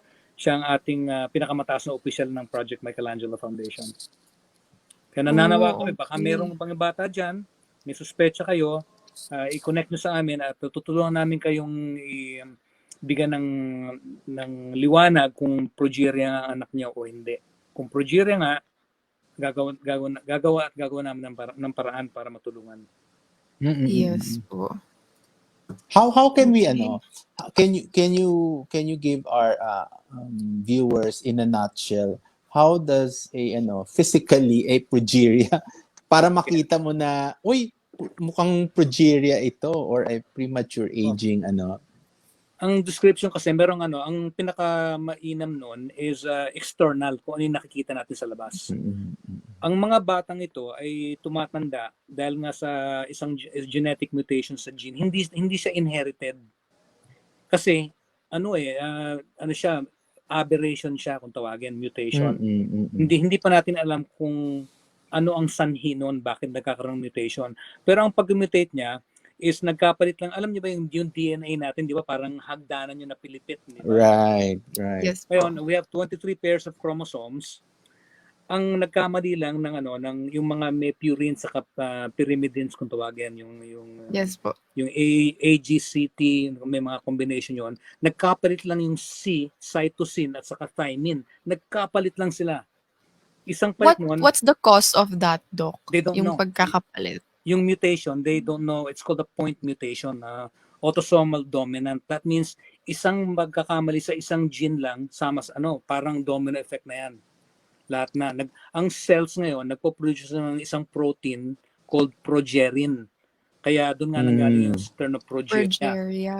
Yung progerin nagiging scaffold yan ng mga cells natin. Kaya ang mga tao nagpo-produce ng mga progerin pero in smaller amounts. Pero ito, sobrang dami. Kaya nga kaya ang maliit lang sila.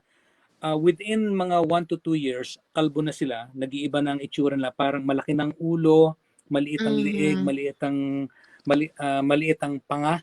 Medyo retracted siya. May mga deformity sa tenga, sa ilong. Ibang itsura nila. Wala na silang buhok at saka wala silang kilay at mga eyelashes. Kasi when you look sa mga Doc Joe, when you look at them initially, you will think they are hydrocephalus, which is very common in children in the Philippines, 'di ba? Kasi ang hydrocephalus lang naman parang droopy eye. Ito kasi sunken eye, pero these are big eyes, no? Kasi 'yan ang mitsi marami sa atin mga malalaking hydrocephalus. In fact parang hydrocephalus siya kasi meron kang konting deformity, and also yung stature nila maliit, yung leeg maliit, yung skeletal structure maliit, yung thorax nila parang bell shape, may mga deformity na mga angles sa mga extremities, upper sa lower. Nga pala yun si Enrico de Guzman yung papakita yung picture, pinakita yung picture naka-purple din. Anyway, okay. Ang typical feature, pagka pinanganak ang bata, mukhang normal ang bata. So within 1 year, nagiging manipis ang balat, kaya nakikita niyo mga ugat at nagkakaroon ng mga deformity. So ang mga stature nila within mga 5 years old to 5 to 7, maximum na yung height nila, hindi na sila lumalaki kasi nag-occupy na yung mga bones nila. Kaya nagkakaroon sila ng mga sakit ng mga matatanda, osteoarthritis usually. Kaya ang pinaka-importante naman ito sa mga progeria, hindi lahat ng mga organs ng human body nagpo-produce ng excessive progerin. Hindi lahat.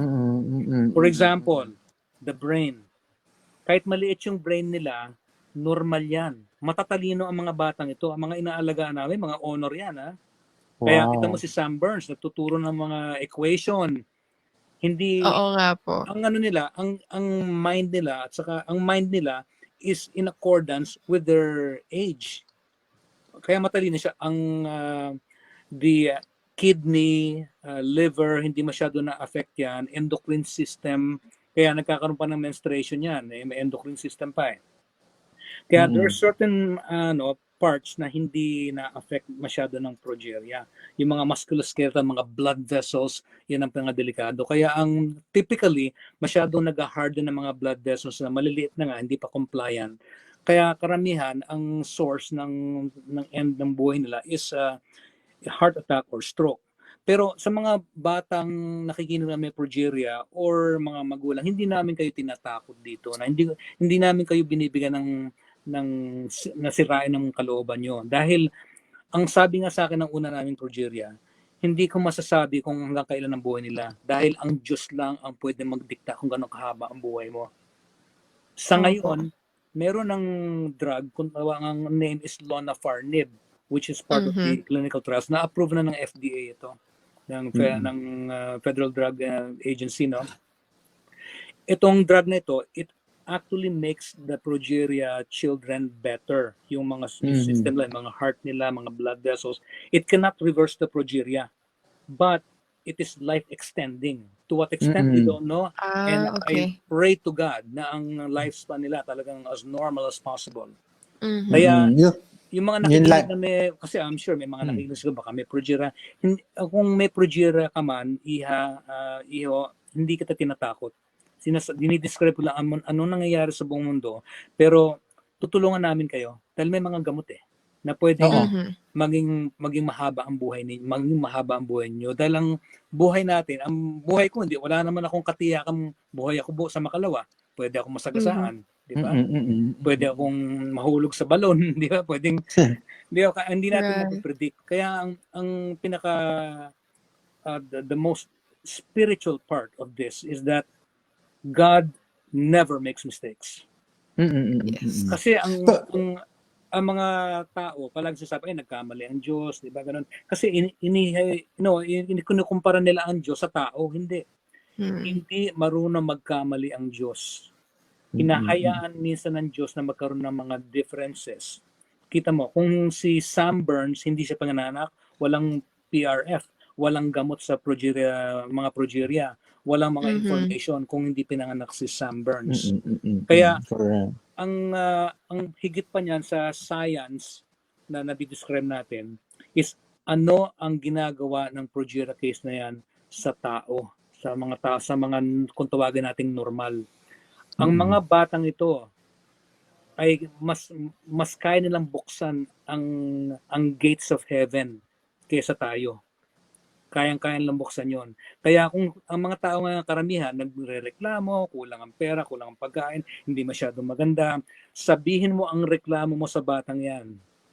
Tingnan mo kung paano mo ikukumpara ang reklamo mo. Ang mga batang may progeria, wala akong nakikitang malungkot. Lahat sila masaya, lahat sila nagbibigay ng advice, lahat sila hopeful, lahat sila nagpa-participate, lahat sila we play together. Very pure. Pagka kinakausap ko sila, ang usapan namin, what do you want to be when you grow up? Anong gusto mong gawin? Yung isang namatay namin, yung pangalawa, 8 years old lang siyang namatay. Pero 64 years old ang katawan niya. Medyo malnourished din. Nova May ang pangalan niya. Tinanong ko, Iha, anak, anong gusto mo paglaki mo? Ang sabi niya, gusto ko pong maging madre. Bakit? Gusto ko pong ipagdasal ang mga tao. Wow. Sipin mo, halos maluha ako. Kaya ang tawag sa kanya, si Sister Nova. Alam mo kung inisip ko mga batang ito, kapag nag-iisa ako sa silid ko, naluluha ako. Dahil kahit maiksi ang buhay nila, yung mga nakaraang progeria, may saysay ang buhay nila. Nagtuturo sila sa atin paano tayo bumalik sa Diyos. Yan ang nawawala sa atin Kasi nagiging komportable tayo sa buhay natin. Mas iniisip natin anong iisipin ng ibang tao sa atin. Pogi ba? Maganda ba ako? O may sikat na ba ako? Marami ba akong likes? Come to think of it po, Doc Jojo, kung sino pa yung may gantong situation, sila pa yung mas positive, as in mas iba pa yung mas maganda yung mga lumalabas po sa kanila. Kaya special sila. Kaya I do believe na they are angels sent on earth. I do believe that with all my heart. And dahil lang naituro sa akin, and a lot of them are non-verbal things, but it made me become a spirit on fire. Mas lalo akong gumagawa. At sana nga, ganun ang mangyayari sa mga taong nakakamit sa kanila. Kaya hopefully mawala tong COVID na mga restrictions. Gusto kong mapagsama-sama sila ulit. At usually, kahit anong gusto nila, sige, kumain sa labas or mamili. Ang pinaka-best things na ginawa namin is nagpunta kami sa SM, sa toy store. Nung sama-sama kami, nag-meeting kami. Ang gusto kong gawin nyo, pumunta kayo doon. kunin nyo kahit anong gusto nyo. Ngayon, kaya namin. Kanya-kanyang kuha ng mga laruan. Yeah. And of course, tama yan. Tama yan, Mitzi. And of course, the Sunday Health Show team will join you in your advocacy. Yang lagi natin sinasabi, Mitzi, no? I think the High Up Lord has touched the heart of Dr. JOJO in order to do this Michelangelo Foundation para sa lahat ng nakikinig dyan sa ating ngayon, di ba, Mitzi? Viewers. Na ako. parents or viewers na sabi nga ni Dr. JOJO, you think that your child probably has progeria, they probably can contact you, di ba, Doc JOJO, to Yes, your sir. foundation, and we'll try to make their life more meaningful, di ba? At saka ano nga, Yes. we can't do this by ourselves. Kaya we rely on people donating as well. Ngayon, kailangan namin ng mga gatas para sa mga nutritional milk powder para sa mga bata. Kaya nananawagan kami kung sino man ang may pusong kahit konti na magbigay ng kahit anong donation. Kaya sa atin po through Mr. Enrico de Guzman, kahit ano po na maibahagi nyo,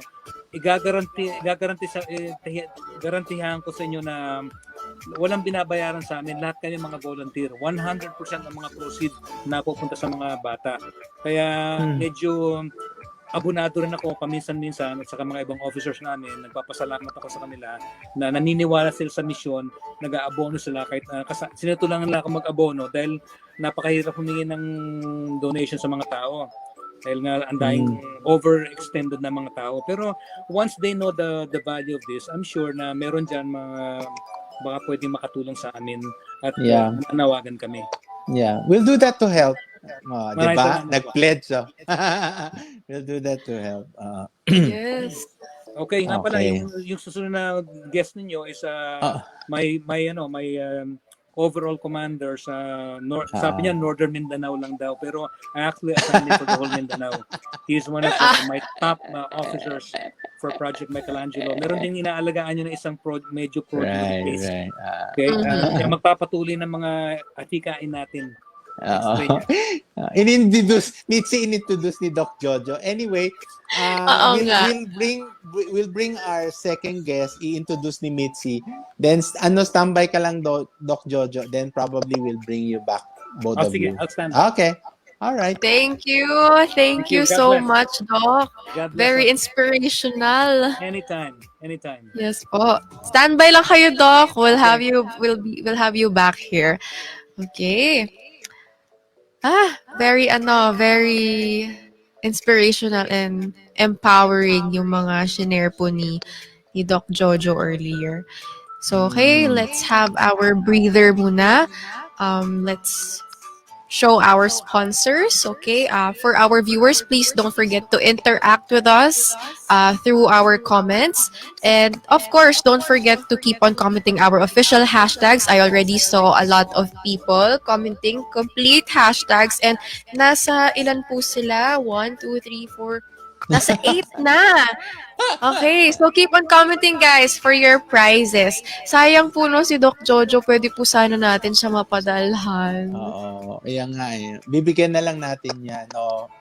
True. Right. Doc Ted is watching. Doc JOJO, Doc Ted is watching. Yes, thanks to Doc Ted nga po pala na nandito si Doc JOJO rin. Okay, so here is Ira.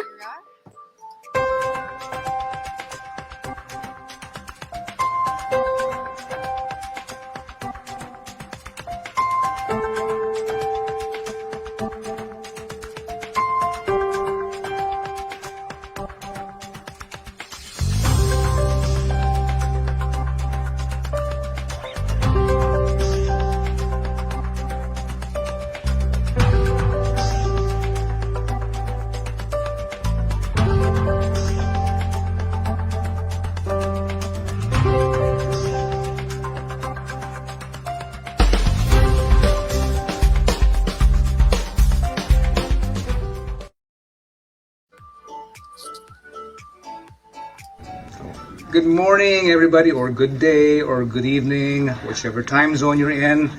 This is JOJO SAYSON, President of Project Michelangelo Foundation, USA to the Philippines. we are now here at Boston Children's Hospital with our new honorary angels, Angel Rochelle and Angel Kim. We would like to take this opportunity to help our angels, heroes, and volunteers for Project Michelangelo, as well as our partnership with the Progeria Research Foundation, headed by Dr. Leslie Gordon and the whole team of PRF, Progeria Research Foundation. We would like to give thanks as well to our transport guy, and his name is Thomas Quigley of No Thanks Needed.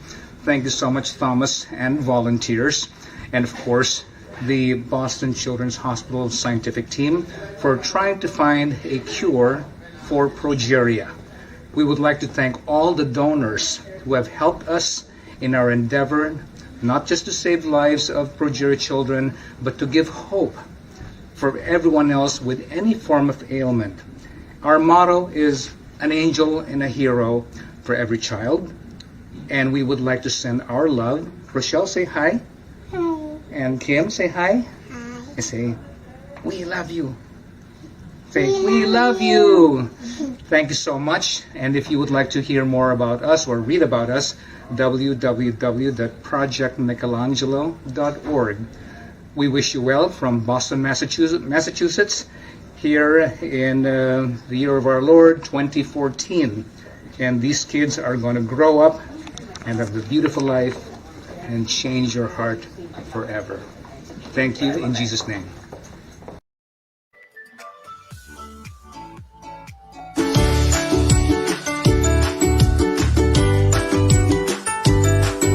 Every morning before I go to work, I use my Dent Gold mouthwash.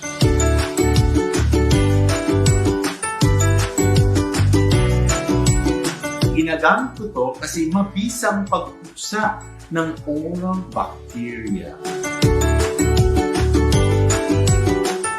Subukan ninyo.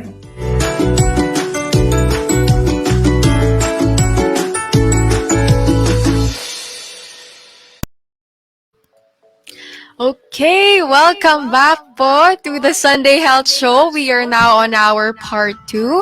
So before we start our part 2, Doc, let's remind our viewers to follow our mechanics. Okay. Ay, nawala po yung mechanic. Masyado ako excited. Grabe, okay. diba? Oo nga po. Okay, so mechanics po ulit. Let's flash it. Okay. Our mechanics. Tag 3 friends sa comment section. Share this live stream on your Facebook wall and support us by typing hashtag The Sunday Health Show, hashtag Everyone Safe, and hashtag VG8 Radio sa comment box. Ayan. So keep on commenting, guys, and we will add you on our health ruleta.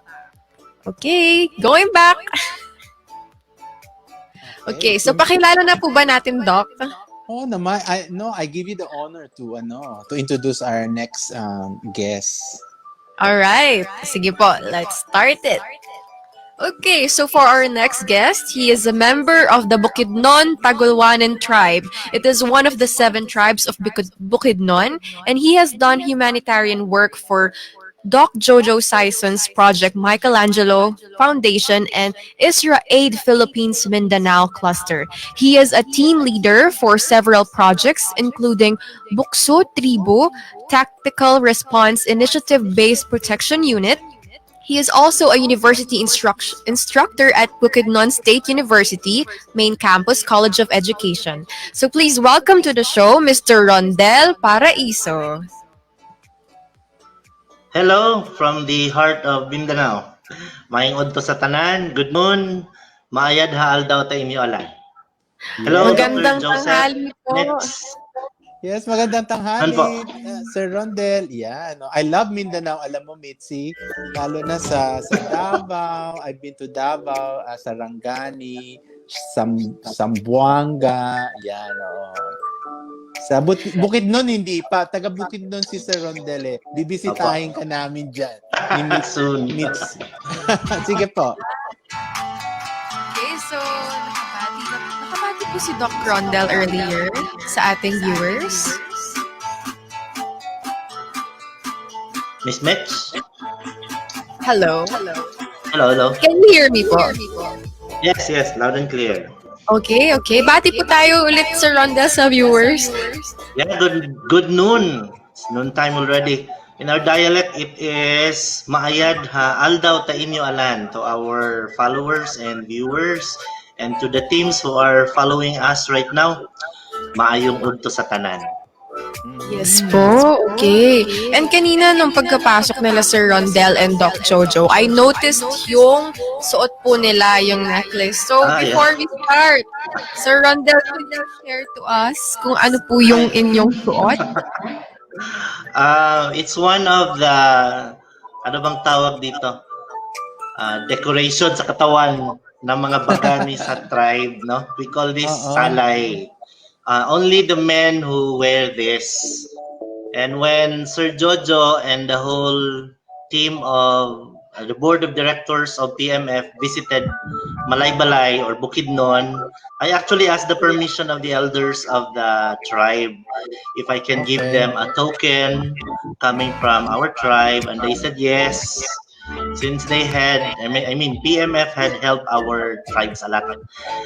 And so parang gift siya. Ang tawag po dito ay salay. Ay. Salay. Okay, so sige po, meron pong prepare na slide si Sir Rondel po para po sa atin. So, ready na po ba tayo, Sir Rondel? Okay, I will mag-share po ako ng slide. Ang hirap po mag-Tagalog or mag-Filipino. I-share ko po yung slide, parang part of the parang introduction ng mga ginagawa namin sa Mindanao or sa Bukidnon. I submitted this video to Sir Jojo as our parang teaser video for our website. Okay, sige po. Ayan. Oops. I was supposed to share.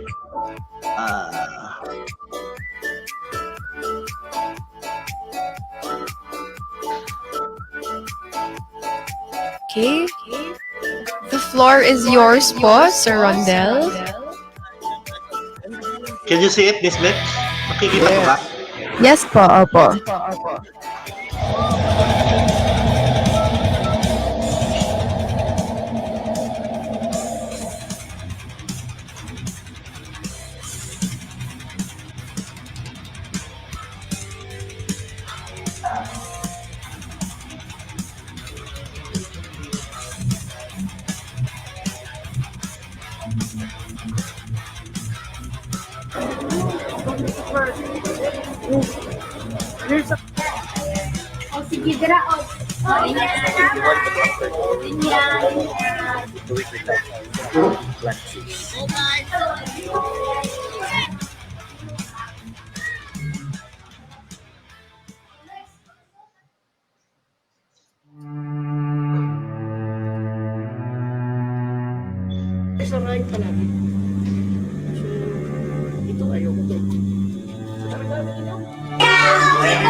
Kung tubig sa...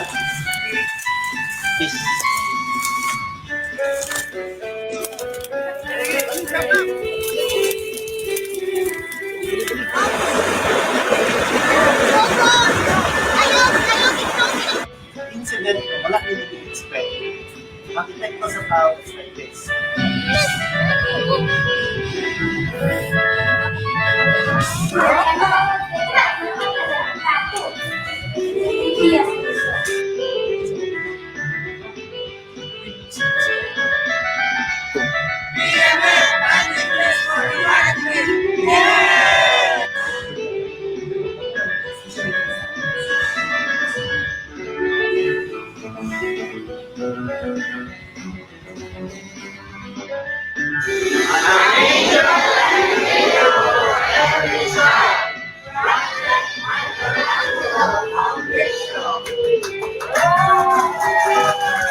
Igo naman unta siya na bibig, maka-istorya pa siya.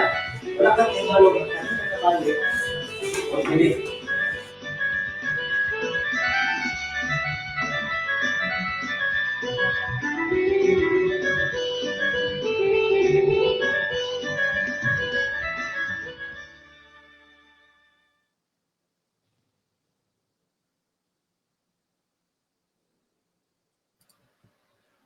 Hello. Hello, okay. So kanina Yes. po parang may nag-e-echo. Until now po ba meron? Let's have an audio check saglit. Meron pa rin po ba? Okay na, okay na. Just Ayan. fine. Hindi. Okay. Hindi, let me throw the first question, no, Michelle, if Go, you go. don't mind, kay Rondel. Now, when we saw the video sa Rondel, I think the mission program that you have, especially in your Mindanao chapter, I see a lot of yung mga emergency rescue training, and there are some environmental projects, no? So, can you expound with regards to yung programa ninyo? Ito ba ay patungkol lang sa emergency rescue, or malawak ito na sinasakupan, no? Kasama na diyan yung isa sa mga advokasya ni Dr. Jojo patungkol sa progeria. Okay po. Probably it's better if we will try to trace paano ako naisama sa Project Michelangelo Foundation. Basically, I'm a teacher. So the whole point of teaching young adults and little children is imparting knowledge. Later in mga 5 years after, parang Dr. Ted gave birth a new Rondel Paraiso. We met in 2014, and all my activities, humanitarian activities, was really parang pumutok dahil sa partnership ko with Doc Ted. And he later introduced me to Sir JOJO SAYSON and enrolled me in I call it the University of Life. My best professor in learning what is not taught in the four corners of the classroom. And so when Dr. JOJO SAYSON accepted me as a full-fledged angel member of PMF, I started conducting humanitarian missions in the hinterlands. Not just for the school-aged children, but for the Lumads, no? The indigenous people of northern Mindanao, including the PWDs, street children, basically malaki. I'm going to share some slides to explain the most significant missions conducted in the last 3 years. Sige po. Tapos Mitzi, gusto natin malaman kay Sir Rondel para malaman rin ng ating mga viewers at mga followers kung saan specifically yung nabanggit niya itong mga lumad. What part of Mindanao? Alam mo, 'di ba, Rondel, dapat natin rin educate ang ating mga kababayan. Minsan sabi mo, lumad, saan ba 'yon? Mindanao. Ang laki-laki ng Mindanao. Where specifically are the tribes of Lumad and in Mindanao? Ang base of operations po ng PMF Northern Mindanao is Bukidnon State University. Its location is in Malaybalay City. It's in the heart of Bukidnon. So its location is northern Mindanao. So Bukidnon has 7 tribes. I belong to one of the 7 tribes of Bukidnon.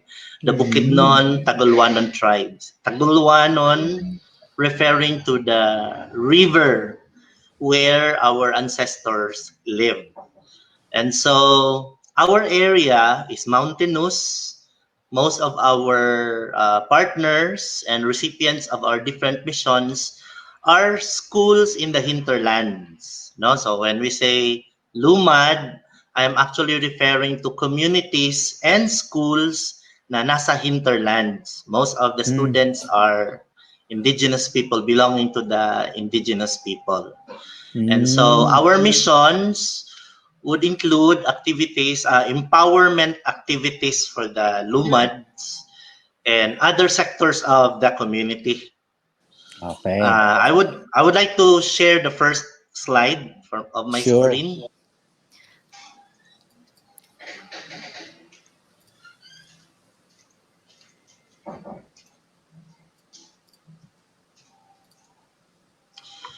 The first mission conducted, which is still ongoing at the moment, we started mga 2014. Ito yung brain idea ni Dr. Ted. It's called Mission Reach, Readiness and Emergency Action for Communities and Homes. Ang grupo ko kasi, being a member of PMF, is nakafocus po sa risk reduction and disaster response. But then, a part of our work as a humanitarian volunteers includes helping communities. Now in here, as you can see, we have pictures of the special forces of the Philippine Army. We have teachers in the hinterlands in the upper left corner of the picture. Then we have mga school-age children sa bottom part of the picture. That is because ang mission na ito ay nakafocus sa empowering communities which are far from reach of government services. Abot pero posibleng hindi napapansin or di kaya masyadong malayo, isolated from civilization. And PMF go to these places to offer different kinds of services, community organizing, empowering the youth, protecting the environment. But Mission Reach is more focused on disaster preparedness. Another mission that we conduct is environmental care. This is one of the most interesting missions introduced by Doc Ted. Actually, ang pinakaunang guro na nagturo ng humanitarian activities sa lugar namin. I was a very diligent student in his University of Life. Isang TED Trees. It's an invitation to plant. It started as an invitation to plant 45 trees on his 45th birthday. And he told me, said, bro, magtanim ka ng puno. 45 equal to my age. And he told me, ito lang yung rent natin sa earth. Parang bayad sa malinis na hangin, libreng tubig, dito sa Bukidnon. And so I complied to the invitation. I did not plant 45 trees. I planted 450 with the help of the volunteers. And it did not stop. It became a requirement to students, friends, and volunteers to plant trees during their birthday, equal to their age. For 5 years, we planted trees, but then the trees na itinanim namin in different locations of our place, tinamaan ng El Nino, sinunog ng mga hindi lumad, mga bisita sa lugar. And so from planting of trees and growing trees, we shifted to environmental care and protection. Mahirap yung trabaho kasi walang eksaktong gamit, but we were able to protect every tree that we had planted in our location. Yung video na nakikita ninyo is one of yung pinakamalaking sunog na hinarap ng city namin. Yung smoke ay bumaba sa sa poblasyon, and the community had a hard time breathing because of the smoke sa Kapatagan. And so the volunteers of Malaybalay City, headed by our PMF volunteers, tried to control the haze. Another activity or mission that we do in our place is ang Rescue Kalye. Supposedly, ang Malaybalay, wala po kaming street children. No, even if nasa probinsya kami, wala pong street children sa lugar namin. And 2017, we found out na meron na pala sa labas ng mga fast food chain. And this mission started when Dr. Isguera met a balot vendor. Isa sa mga, yung sa upper portion ng picture, isa sa mga kabataan na-meet niya.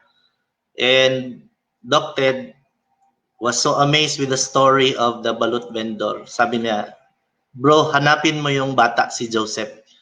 And so gumawa kami ng mission, save Kent Joseph and remove them from the street because they were street children. Sa paghahanap namin, we found out na may kakambal pala yung bata at may isang kapatid pa nagbebenta ng balot at natutulog sa labas ng fast food chain. And so I mobilized the volunteers. We started with feeding, and then yung basic education, basic literacy, yung tinuturuan paano ang pagbasa at pagsusulat. And they were 12 years old, 12 and 13 years old during that time. So nung hinanap namin, we found out na doon na sila natutulog sa labas ng fast food chain, hanggang grade 2 lang yung inabot nila. And so I mobilized the volunteers and we started yung literacy course. After 2 years, we introduced them to ALS. With the help of the network of Doc Ted and other friends in Malaybalay City, we were able to locate foster families for these 3 young people. Kasi they were brilliant kids. Magagaling, matatalino. Kaya lang kulang sa oportunidad. And so after 2 years, nakapasa sila sa placement test, and we were able to enroll them in the mainstream education. And during their stay with the team, we also teach them yung mga first aid, basic response activities, and we created a group just for them, and we call them Rescue Kalye. Mga batang nagbebenta ng balot pero nagdadala ng mga first aid kit, may dalang mga trauma bag. Hindi na sila yung mga bad elements in the street, sila na yung tumutulong every time may taong nangangailangan. So right now, they are already working. They are living in their foster families already. Isa ito sa mga successful missions namin under PMF. Another is Mission Elijah 7.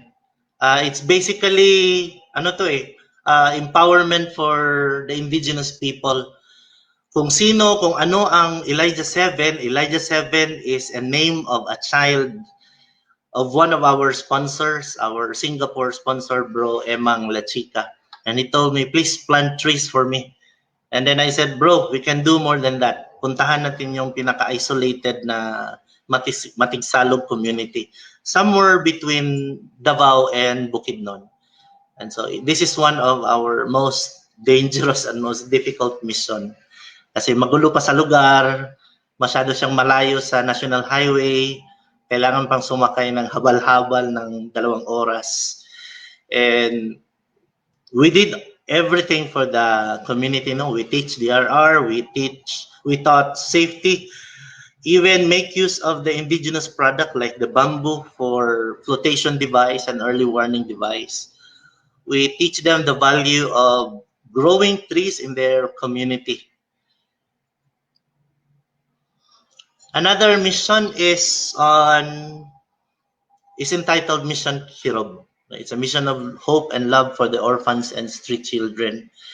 Ang mga bata, na nasa orphanage ay binibisita every now and then. Every Christmas, binibigyan ng Christmas party or sineselebrate yung birthday. At the same time, pag-gather ng mga bata sa baryo. Tapos bibigyan ng mga gifts during Christmas.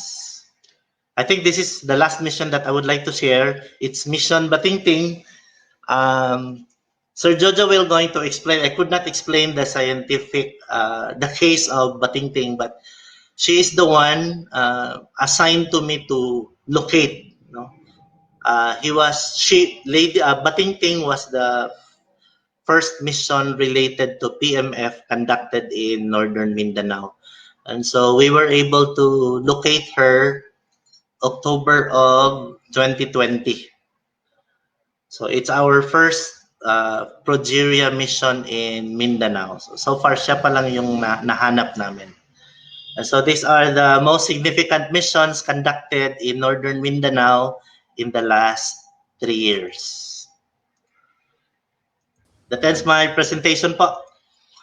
All right. Amazing, Mitzi. Really amazing hearing Professor Rondell speaks about the very essence of the foundation, the Michelangelo Foundation, and the missions.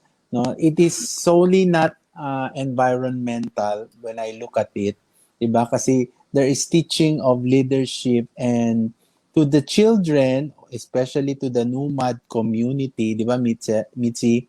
Tapos, ang maganda nito kasi is like, they are to become leaders in their own right, 'di ba?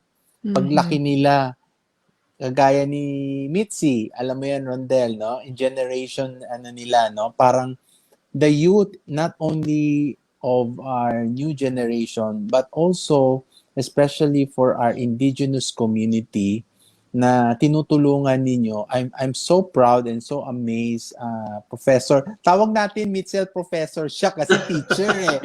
No? Kasi pag nakita mo kasi hindi lang isang point ang mission, 'di ba?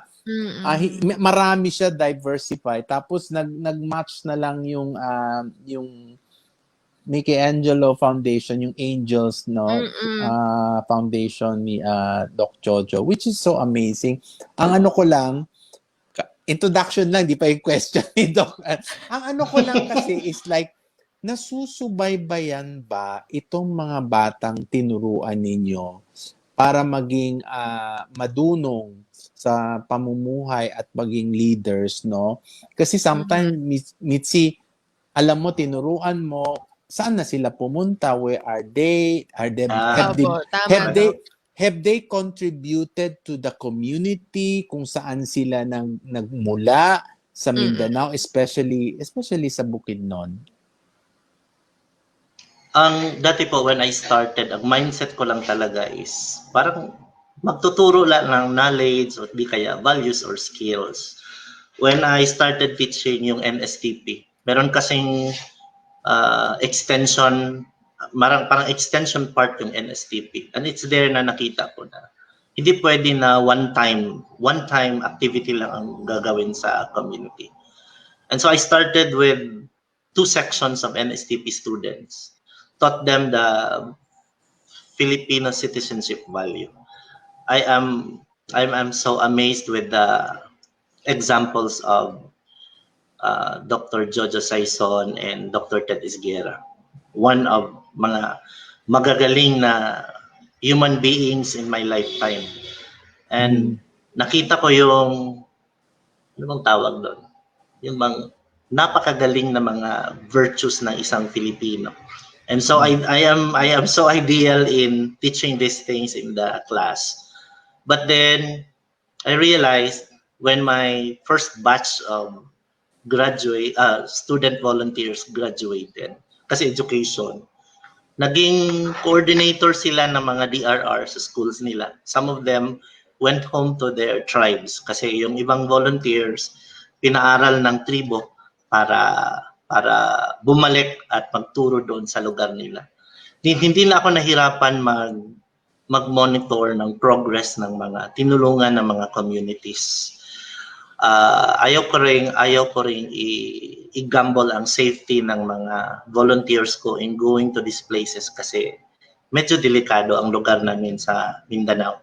And so when my volunteers who are now teachers told me, Tay, they call me Tatay, meron akong parang 300 plus na anak all over northern Mindanao.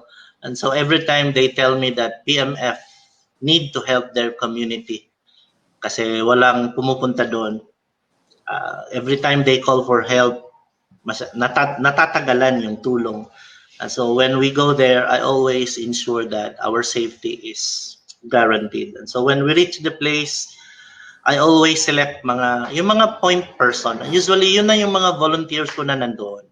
Mga point person who will monitor and who will take care of the different communities na tinulungan namin. That's why right now I'm very confident with the support. Kasi nga dahil sa PMF, yun kasi ang sabi ni Sir JOJO palagi sa akin, when I feel down, yun lang sabi niya, you are not alone. We are behind you. So kaya nagagawa yung mga imposible kahit delikado, kahit malayo, pinupuntahan namin.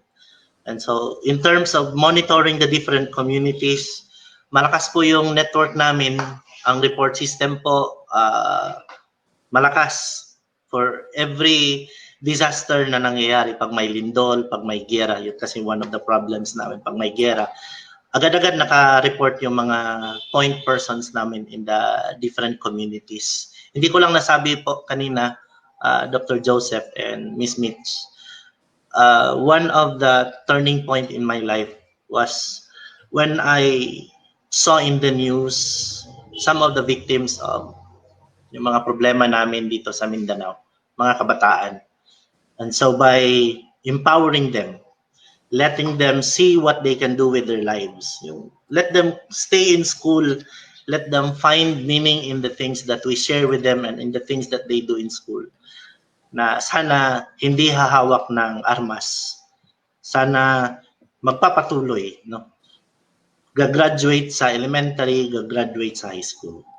And so kung highly motivated sila sa mga ginagawa namin, I always tell them, we are ready to accept you in Bukidnon State University. If you plan to enroll in college, hanapin nyo kami sa Bukidnon State University. We will make you one of the members of PMF. Yan po, Sir Dr. Joseph. Hindi, natuwa ako, Mitzi, no? Yung narinig ko kay Professor Rondel, yung sinabi niya patungkol sa mga bata, no? Ako kasi siguro, kung meron tayo nakikinig sa gobyerno, talaga inano na gobyerno. And I'm very vocal, Professor Rondel, no? Ibig sabihin, nakikita mo ang suliranin.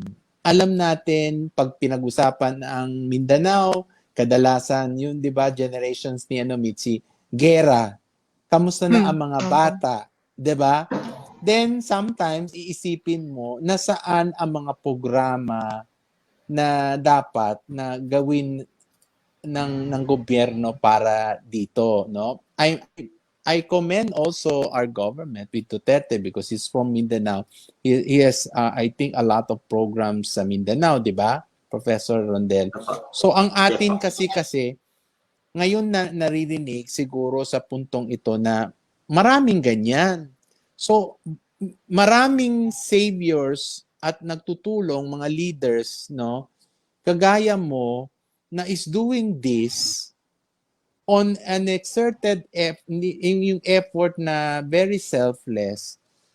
Bakit hindi ipursige siguro ng ating gobyerno pa na palawak, lalo na yung ating mga ibang politician. I'm not saying the whole government, some politician, because to make it more expandable and more workable for children, for the environment, 'di ba? Mitzi, nakikita mo parang feeling ko kasi parang nagkukulang ba? Hindi, bakit kailangan? Hindi naman pwedeng sabihin natin we bore the burden of everything to Professor Rondel. But what I'm saying, it is remarkable na yung proyekto nyo, proyekto ni Doc Ted, proyekto ni Doc Jojo is something that is beyond admirable, no? Yung grabe, no? Saludo ako sa inyo kasi lalo na ngayon na nakikilala namin kayo kasi si Doc Ted kilala ko. Ngayon nakikilala namin kayo, 'di ba, Mitzi? Grabe, Yes 'di po. ba? You inspire hopefully kaya nga inimbita namin kayo para ma-inspire lalo ang ating mga kabataan na ito ang dapat yung gawin.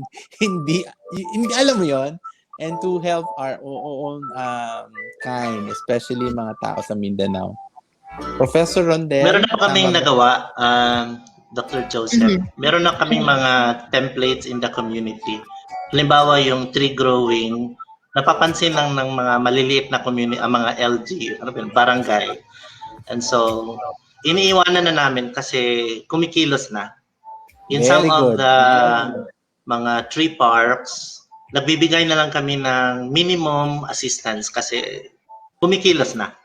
Very Like good. other communities, yung mga hindi pinapansin na mga hinterland schools, nabibigyan na ng pansin ng head of office kasi nakita na nila yung mga pictures na nakuha namin doon. And so, nabigyan na ng template how to help them. And so, we allow other organizations to help those communities. Yes. Halimbawa, yung PWD namin sa lugar, pag change administration, ayun, nabigyan na ng pansin kasi may mga reports, may mga photos na nakikita. Kasi masyadong maingay yung mga private accounts sa Facebook about mga problema sa community. And so, tapos ang tatapang ng mga comments, kayo, napapansin na rin. Tama. Siguro sabihin natin, Mitzel, matawag natin, ibalik natin si Dr. Jojo para pag-usapan niya ni yung project Batingting na mention mo kanina. Yes. Project Batingting. Oo. Yeah, Andiyan Mission pa ba si Doc Batingting. Jojo? Sabi mo kasi mas ma-explain ni Doc Jojo kaya mas scientific si Jojo. Tingnan natin kung nandiyan pa si Doc Jojo. At ito na, nagbabalik. Nagbabalik. Si Doc JOJO SAYSON. Okay. Ayan na. Diba? Ayan na si Doc JOJO. Hello, Sir Jo. Ayan na. So what is this Batingting about? Project Batingting. Nakamute po kayo, Sir Jo. Nakamute. Nakamute. Alright. I know we call Rondel as Professor Rondel, pero iba ang tawag ko sa kanya eh. He is a legend. Yeah. Like you. And we are here to create legends. But anyway, one more thing about yung parang follow up lang before Batingting, no. And Doc Joseph, you're asking about bakit ang mga gobyerno may mga proyekto hindi naman gumagalaw, di ba? Ano ang problema? Na-solve na namin yun eh. Kasi tinatanong palagi sa akin yan eh. Doc Jojo, paano natin tatanggalin ang corruption, ang katamaran, yung graft ng corruption na sa gobyerno? Paano natin matatanggal? May kasagutan yan. Ang mga taong ganyan na ang ugali at ang mga pamimirwisyo nila, hindi mo na mababago yan. As the saying goes, you cannot teach new tricks to an old dog or an old dog. Kaya ang kasagutan yan, turuan natin ang mga kabataan na maging public leaders tomorrow. At in the meantime, antayin na lang natin yung mga leaders na yan na mamatay. Kasi tatanda at mamamatay yan.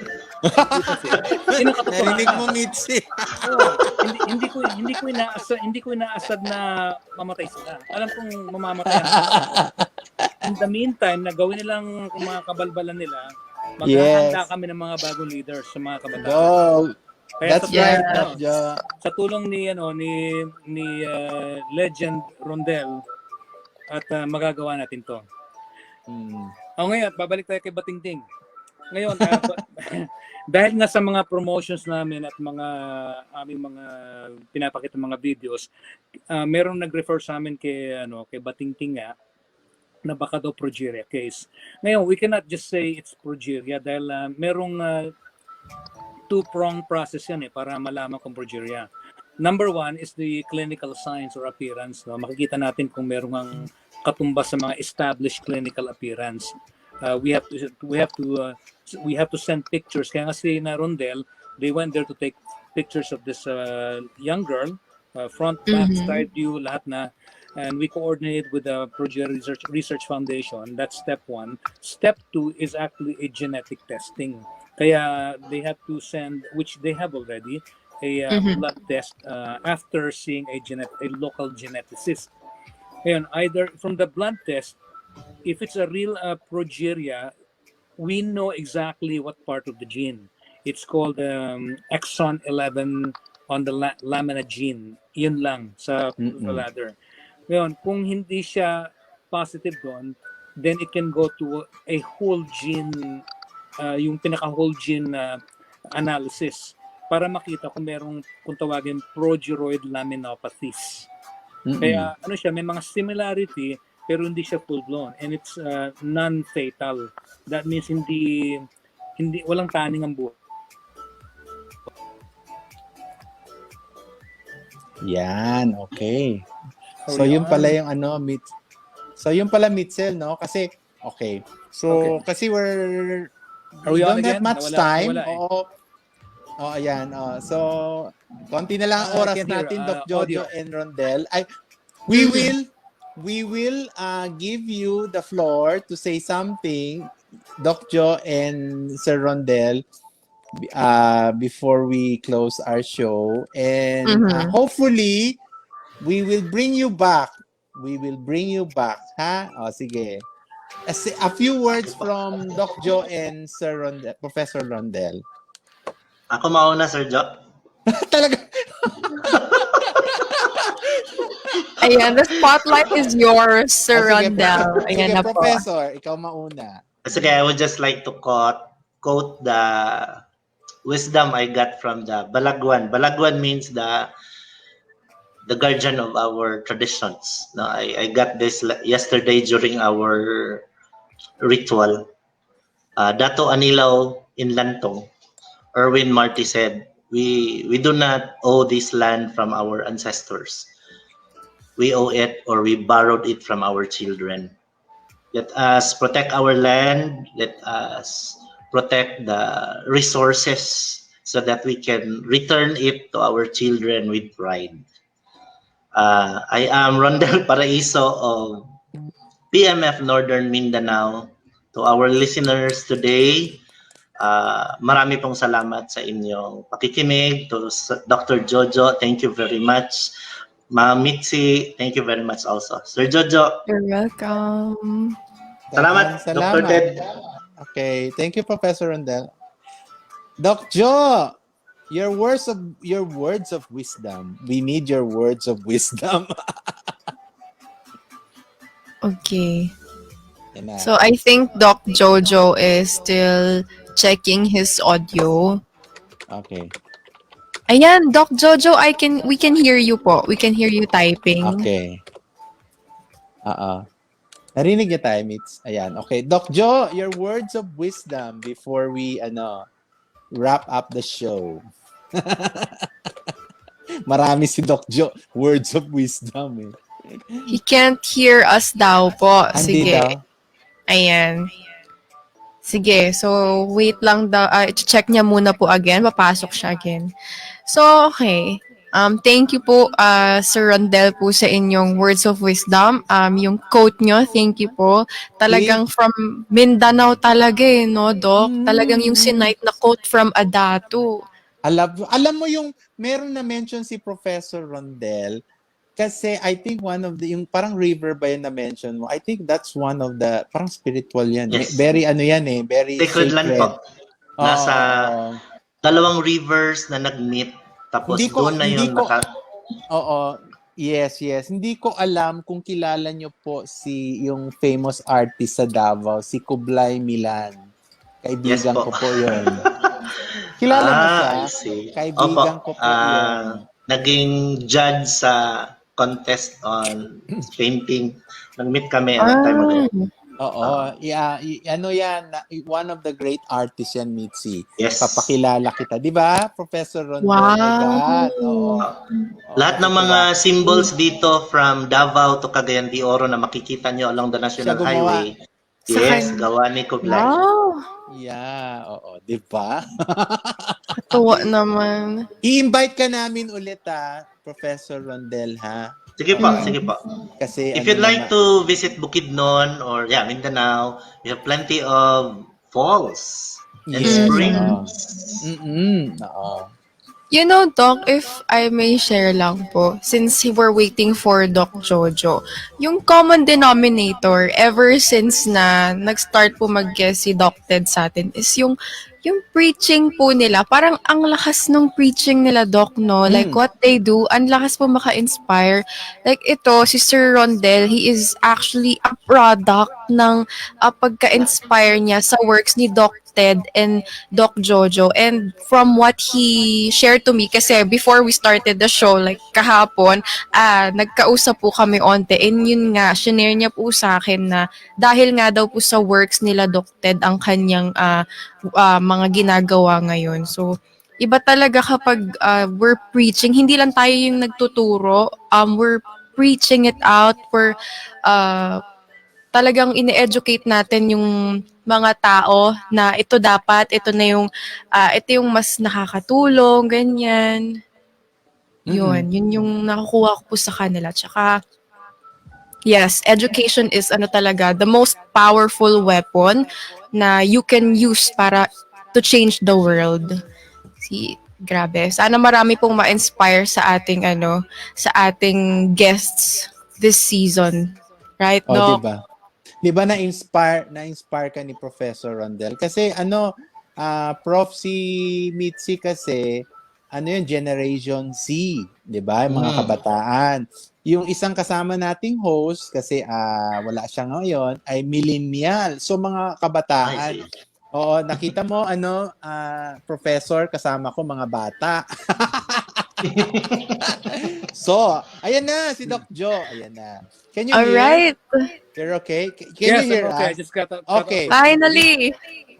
Good. So before we wrap up, we want to hear, ayan, andyan pa si Professor Ronda, to hear some of your wisdom before we close the show. Yeah, words of wisdom. Pakin ba?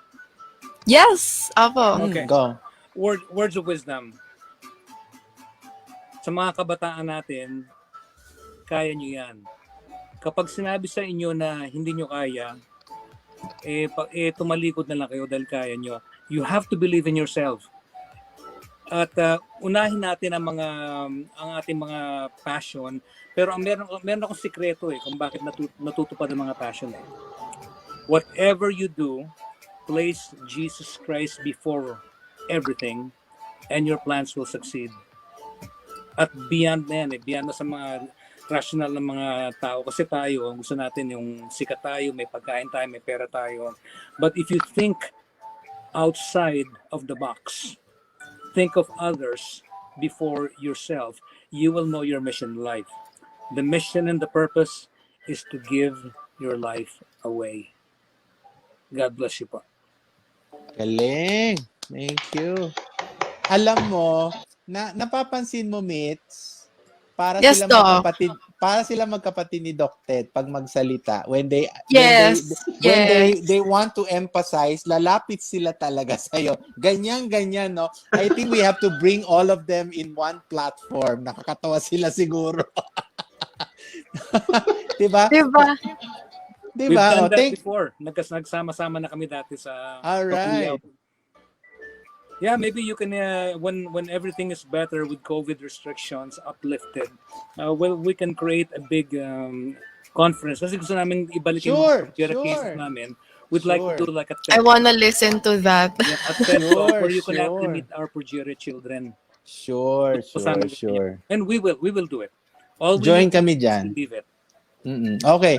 Again, from the bottom of our hearts, and for kay Janine, in behalf of Janine and so Mitzi, the Sunday Health Show would like to thank you very much, Dr. Jojo. It's our pleasure and we will forever be grateful. Thank you. God bless you. Ingat ka dyan sa Illinois, USA. And of course, si Professor Rondel. Yes. Salamat po. Hey, by the Salamat way, po guys, talaga. before we leave, can I plug in just one thing? Sure, Yes, you can Doc, you plug may, you In plug. may. PMF, we also have a magazine for women. It's a free Oh. online magazine for women. Angel Mm. Rising Magazine. Magazine. Ano siya? We tell stories about women by women. Kaya lahat ng mga writers namin are women, and it's faith-based. The reason why it's Okay. faith-based is because there's no other source of morality than scripture. Outside of Yeah. that, Yes. anything goes. It's called apostasy. Kaya nga magulo ang mundo ngayon eh. Kasi kanya-kanya tayo Okay. ng pananaw All kung right. ano ang tama at mali. Please Okay. visit angelrisingmag.com. Yes, Yeah. okay. Hindi, the show will promise you, Mitzi, mo na lang ako na magano, na yung mga foundation nila i-flash natin sa show natin Opo. every time. Michelangelo Foundation, the PMF Foundation, and everything. And yung magazine ni Doc Jojo. And we will see you really soon. Kala mo kasi Yes. babalik-balik kayo. Oh, thank you Let's very schedule much. another show with you po. Yeah, right. Keep And safe, Keep thank you safe. so much. Thank you. Thank Legend, thank you. Legend you. Thank Rondel. you. Thank you. God Thank bless. you so much Salamat, po. salamat. Good night, Doc Jojo, Good night. and good Good night. afternoon, Sir Good Rondel. afternoon. Afternoon. Good night. Thank Salamat you. po. Yan, from the Northern Mindanao and from Illinois, USA. Sir Rondel and Doc Jojo. Mitzi, Okay. nagaganyan si love daw Ay! si Doc Wait lang. Jo. Oy! Spread Love, the love, love. love. Okay. Okay, bye-bye. Bye! Yan. Hi. Grabe, Grabe. Doc. Hi, oo. How are you, Doc? I'm okay. Oo, bago i-post mo muna yung maliit lang plugging bago ka Yes, mag-plug. ito. Oo. Madalis lang tayo. Sige. Simulan natin. Meron po kasing parang project si Doc this coming May 8. Tama po ba? May 8, oo. Ito. Ayan, oo. Yan. Sa ngalan ng aking asosasyon, Philippine Urological Association, natutuwa sila kasi sinabi ko, ibabahagi natin ang promotion ng for Mother's Day on May 8. Ang Mother, are you sick? Call the urologist very quick. 'Di ba? So ito po ay isang parang online meets na consultation for all women who have problems with overactive bladder o yung mga kaibigan mo na overactive bladder, mga incontinence. And pwede sila mag-konsulta at ito po ay libre, no? We'll soon have them come here one at a time. Kasi alam mo naman, Mitzi, ang schedule ng mga doctors gusto. Marami na tayong gusto mag-line up, magpa-guest. And hopefully we will be joined by female urologists, my colleagues, very soon. Again, the Philippine Urological Association, with respect to all the mothers, we love all our mothers. Of course, Michi, you love your mother. On May 9 is Mother's Day. So on May 8, meron kaming aktibidades ng Philippine Urological Association under the Bladder Committee, the Bladder Wellness Committee. Mother, are you sick? Call the urologist very quick. Thank Doc, you, Mitzi. saan po sila pwedeng pumunta para po dito? www.pua.org. PUA.org. .org. Okay. Yan, i-post mo na lang dyan. www.pua.org. Thank you. We will be also posting this poster sa aming Facebook page para sa mga gustong magpakonsulta po. You may just check again the poster and punta po dun sa www.pua.org. Yan. Okay. Ikaw Okay, na. Doc. Grabe. Nag-plug in na. Ayan. Sige, hanapin ko lang po yung ating... Yan. Okay, so maraming salamat po for tuning in sa The Sunday Health Show, and it has been a fruitful Sunday again with everyone po. Thank you po again sa guests namin and to all of our viewers, sa mga commenters namin. And we'll just play yung roleta kasi nalagay na po namin yung mga comments. So, Ang dami na ano ba? pa? Yes, Nahilo ka Doc, na. actually. Teka, I'll just check. Baka may pahuling habol. Okay, wala na po. Tama. Hindi, sige. Habang inaayos mo yan, Mhm. sa ngalan ng aming co-host si Janine, of course, and aming mga backstage production, marketing namin si Christian, si Ivana. We love you all and we miss you. Ayan na. All right. And ang Ayan Health na. Roleta ay nagbabalik. So, to all who commented, I hope they are still here. So, kapag nakita niyo po ang inyong name na napili, please chat our Facebook page. And yun lang po, just message us sa aming Facebook page. Okay, so let us now play our Roleta. Good luck! Hindi ko alam, Mitzi, kung ako may favorite o ikaw may favorite. Gawa mo to, the favorite ko. O nga po. Okay, so ito na.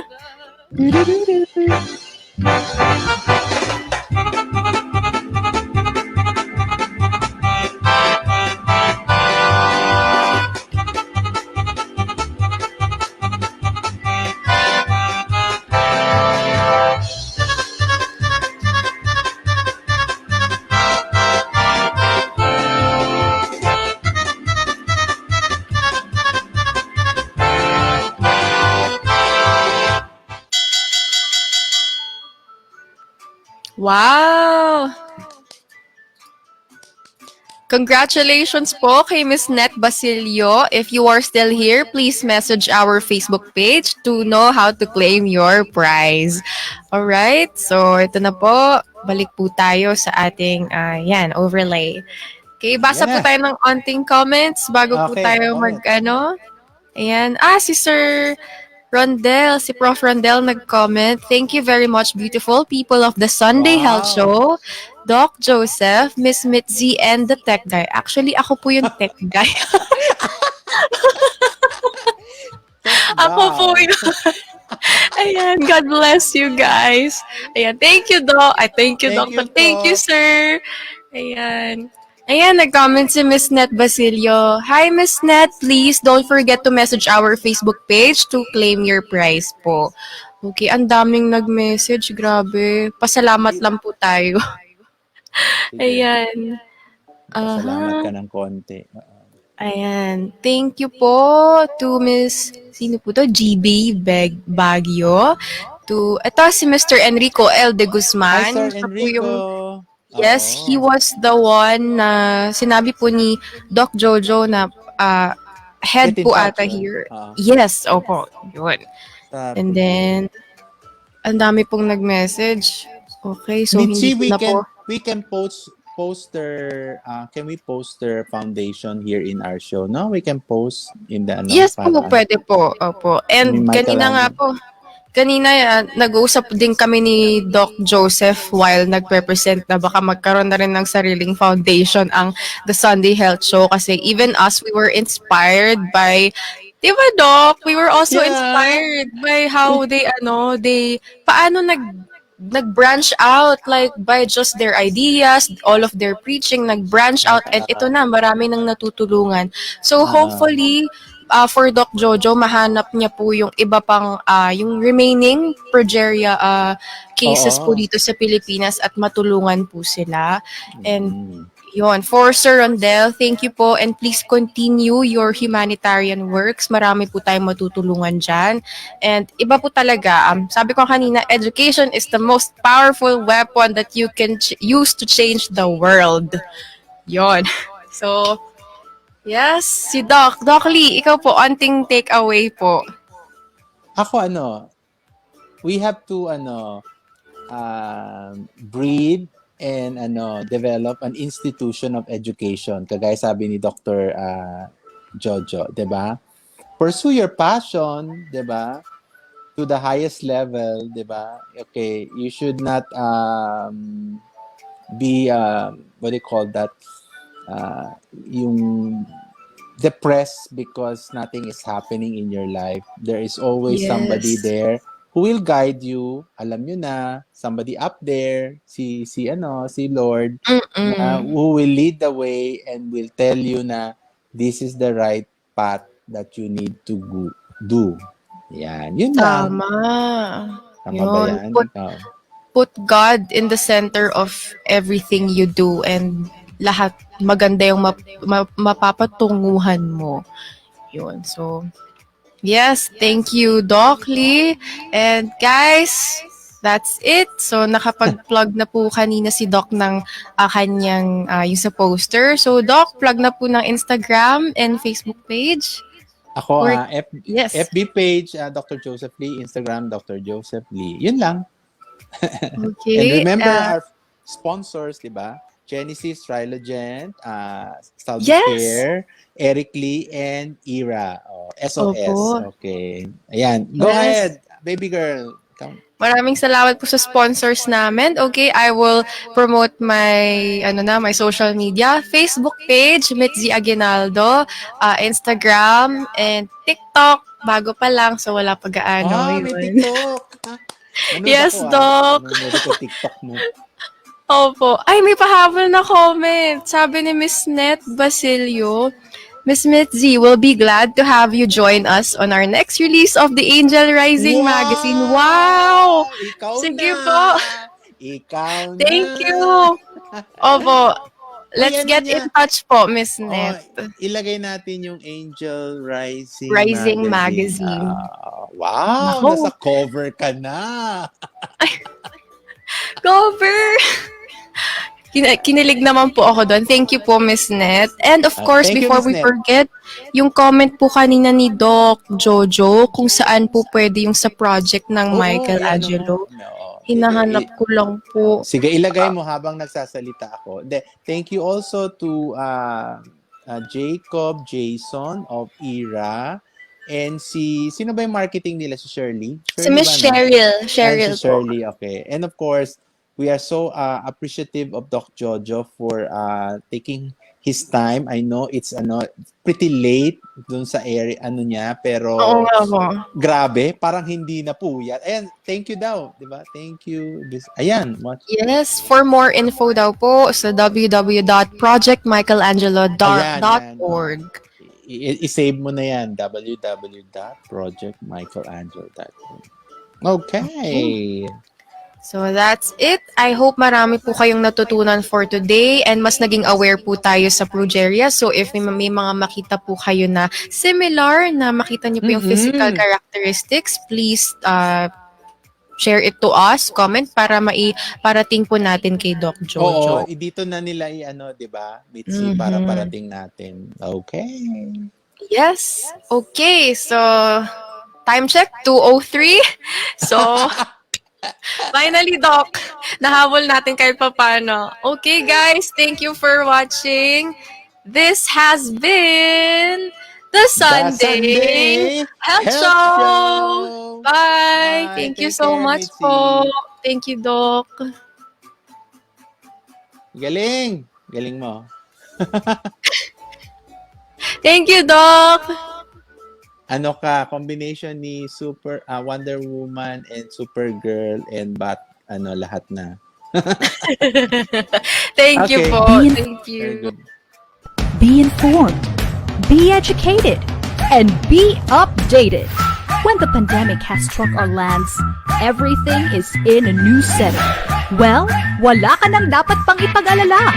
Bubusugin namin kayo ng kaalaman patungkol sa kalusugan bago ang inyong pananghalian. In this new normal, where things happen virtually, get ready to track your health and increase your knowledge. Learn from the best. Access health and wellness information sa bagong online health show ng Bayan. Kasama ang celebrity urologist, Dr. Joseph Lee. Hosted by certified voice artists, Janine Santos, the Golden Voice, and Mitzi Aguinaldo, the Voice Royalty. The knowledge about health is within your fingertips. catch us live on the Sunday Health Show, 11 a.m. only on VG8 Radio.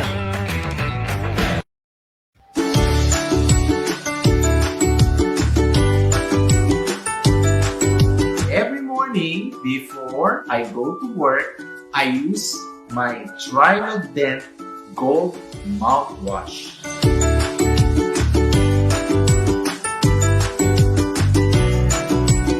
Ginagamit ko to kasi mabisang pagpusa ng unang bakterya. Subukan ninyo.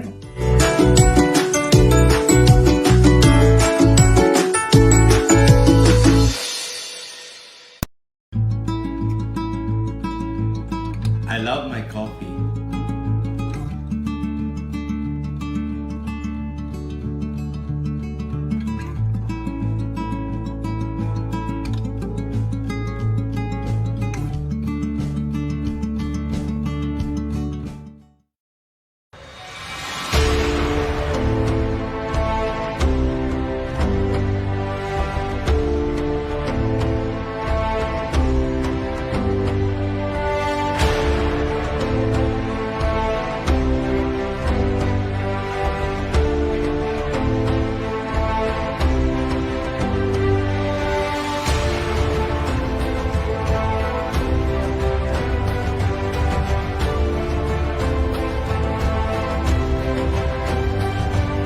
Good morning. I'm Dr. Joseph Lee. Every morning I hydrate myself with natural soft spring water from Turkey. It is a soft water with low sodium and enriched with ozone. Eric Lee.